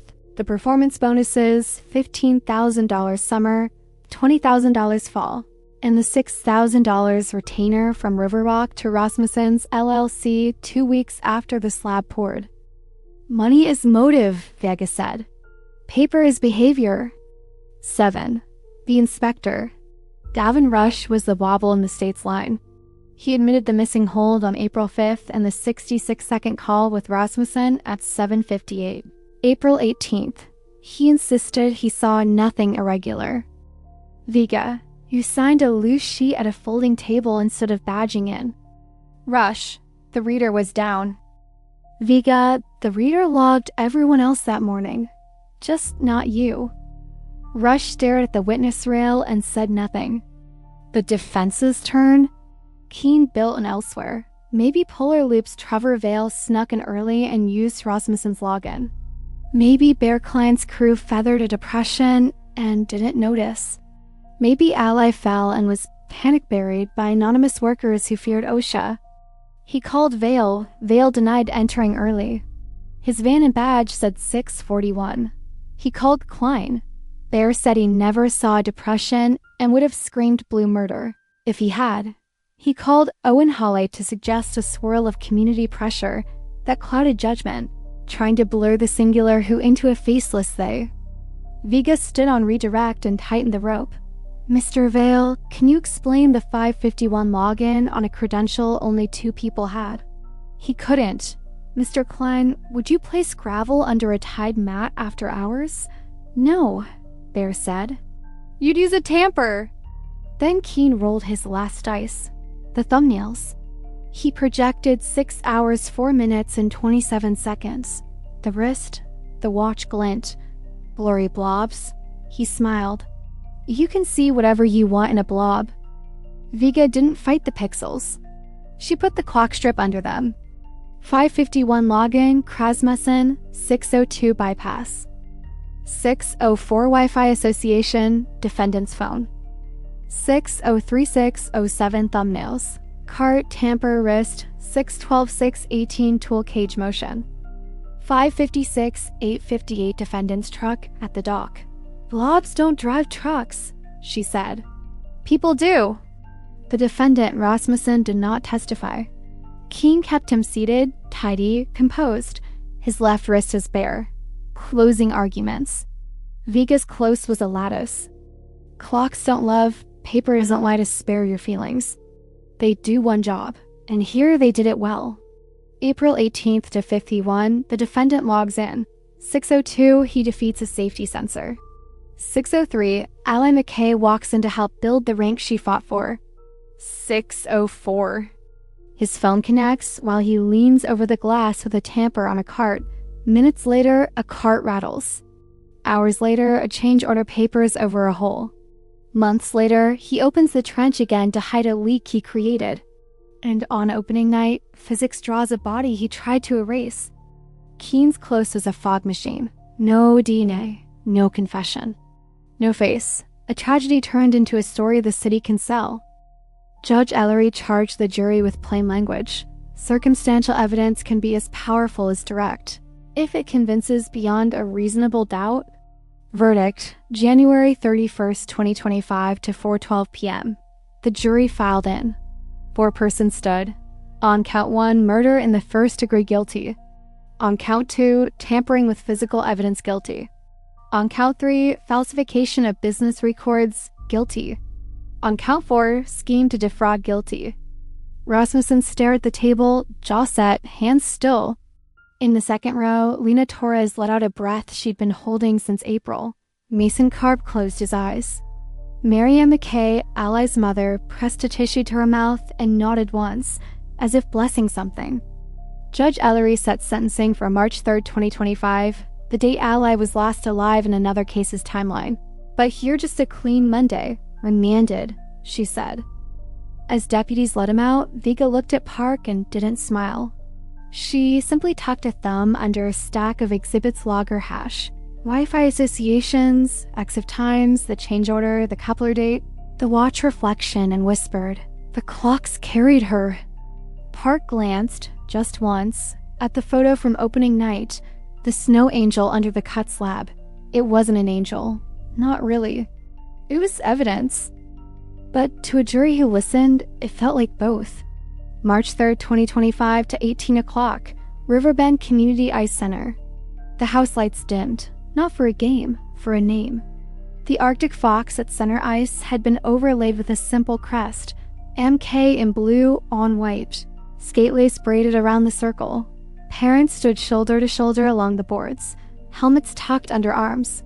The compressors hummed a steady living basso beneath it all. Detective Yvonne Park observed from the tunnel. She told herself she wasn't coming. The endings were for families, not case files. But endings are how you know a thing happened in the world and not just on paper. The PA crackled. Marisol Vega, the prosecutor, kept her remarks brief. "We came here once for opening night and the ice shifted," she said. "We learned the difference between polish and integrity. Tonight, we say a name and promise a set of habits that outlast any person. To stop when the clock is wrong, to speak when a tag is missing, to listen when a voice says wait." A bell rang once, then twice, then a third time. Allison McKay. Rink Tech Mason Karp stepped forward with a small plaque. The Allison McKay Safety Suite. 4 installs completed in the past 2 weeks. Dual color vapor barrier under the slab blue over white so tears are visible at a glance. Header trench interlocks wired hard into the plant, no bypasses by credential alone. A physical key and a second person required. Immutable SCADA logging hash-signed entries mirrored to the city server. No silencing without a written reason prompt.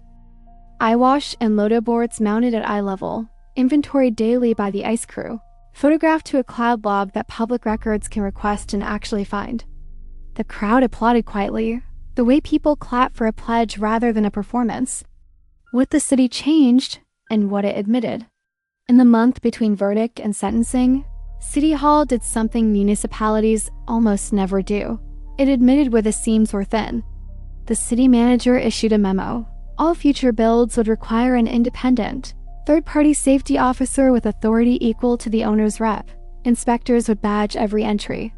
Loose sheet sign-ins were banned. The purchasing portal switched to a system that refused change orders with fake nouns, augmentation, irregularity, misc. No more paper that said nothing while changing everything. Gavin Rush, the inspector who let a hold vanish into the digital fog, resigned.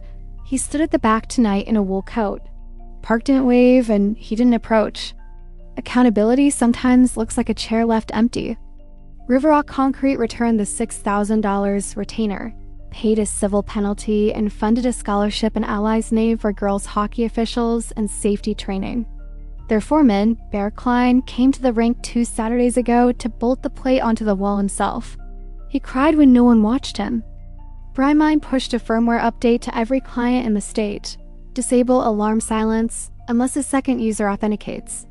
The update name on June Caro's screen read AM K01. She didn't request permission to name it that.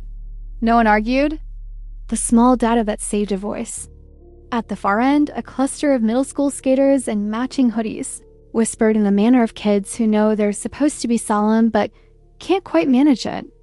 One pointed to the glass rail above Quadrant C, to a small placard with a diagram of a freeze-thaw halo and a line of text, "Physics remembers, so should we."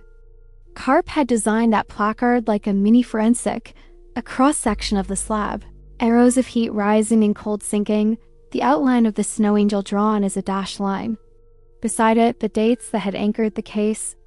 April 18th, 24, 603 Ally badges in. April 18th, 24, 604 Rasmussen's phone associates to Brymine setup. April 18th, 24, 603 607 glass rail, staging thumbnails capture cart and wrist. April 19th, 24, 907 change order augmentation, signed. September 22nd, 24, 743 trench bypass, again to swap coupler. The 12th of October, 24, 2116 opening night leak. Snow angel appears. A kid traced the timeline with a mittened finger as if reading a treasure map backward. Park wanted to tell her the treasure wasn't gold. It was attention. Sentencing day in what words way? March 3rd, 2025, 9 o'clock. In the morning, Judge May Ellery had sentenced Cole Rasmussen to life imprisonment on the murder count, consecutive time on the fraud and tampering counts, fines that would outlive his savings. He stared at the table as he had at verdict. He did not speak. No apology, no confession. The only admission he had ever made was an inadvertent one to a clock and a pane of glass. Miriam Michaeli's mother read a statement that wasn't rage and wasn't forgiveness. It was inventory. She advocated for eyewash stations, Marianne said. She brought coffee for men who would later say they didn't notice. She taped fee schedules to doors. She wore a blue jacket with reflective piping. She existed. She folded the paper. We will take her back now. The sheriff would later show Park a photograph from intake, Rasmussen's left wrist bare where a watch had been for years, a tan line fading. The photo sat in a folder with too many others. Park didn't ask for a copy. The truth had already been archived in better places. The people who stayed when the cameras left. Retired Detective Elijah Burr mailed Park a note the next day. Tight script that could have been typeset. "You taught me to treat clocks like witnesses," he wrote. "I taught cadets' bodies leave maps. Between us, we built a road." He enclosed a photocopy of a classroom slide. Materials have memory. Under it, wood rings, concrete cracks, ice halos, paper trails. He'd circled ice halos in red. Lena Torres returned to work after a week off. In the interview room months earlier, she had to answer questions that felt like blame and biology at once. Could you have seen? Should you have? After verdict, she started giving toolbox talks at dawn. Say the uncool thing, she told crews. Tag the cage. Stop the pour, I'll take the shout, not the regret. Her voice stopped shaking by the third talk. Rink manager Dana Pritchard rebuilt trust the slow way. Open budgets posted on a bulletin board. Safety walkthroughs with parents invited. A published wipe sheet of daily Loto photos. She threw away 3 banners that said grand opening and ordered one that said we're listening. Photogrammetrist Miko Kessler hung a still from 6 hours, 4 minutes, and 27 seconds above his desk, not as a trophy, but as a caution. Beneath it he typed, "Don't oversell a pixel. Sell a place and time." In a field where tools can turn people into math, the line kept him from liking his cleverness too much. Trace analyst Rena Cho developed a habit of tapping the rim of her coffee with a pen before she spoke in court, a ritual to remind herself to say, class consistent, instead of match, unless the data earned it. Precision wasn't pedantry. It was how you respected a jury. The rank as it should have been. At center ice, the ceremony paused. A little girl in a navy helmet skated to the crest. She set down a bracelet-braided skate lace with the NK scratched into the tip, the same kind Ally had worn, the same one CS you had photographed. The girl skated a slow half arc and returned to the blue line where her team waited. It wasn't pageantry. It was a child doing what adults had done too little of. Place something where it belongs. Across from Park, Owen Hale, the youth coach whose checkbook had applied pressure without ever intending harm, stared at his shoes. He'd given a lot of money to ice and almost none to maintenance. Tonight, his donation funded the first 5 years of the AMK safety officer position.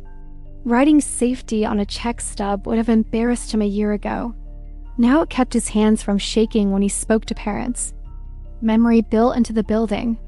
Rasmussen will age in a place with no glass rails, no cold plant to finesse, no schedules to massage into compliance. The rink will outlast him.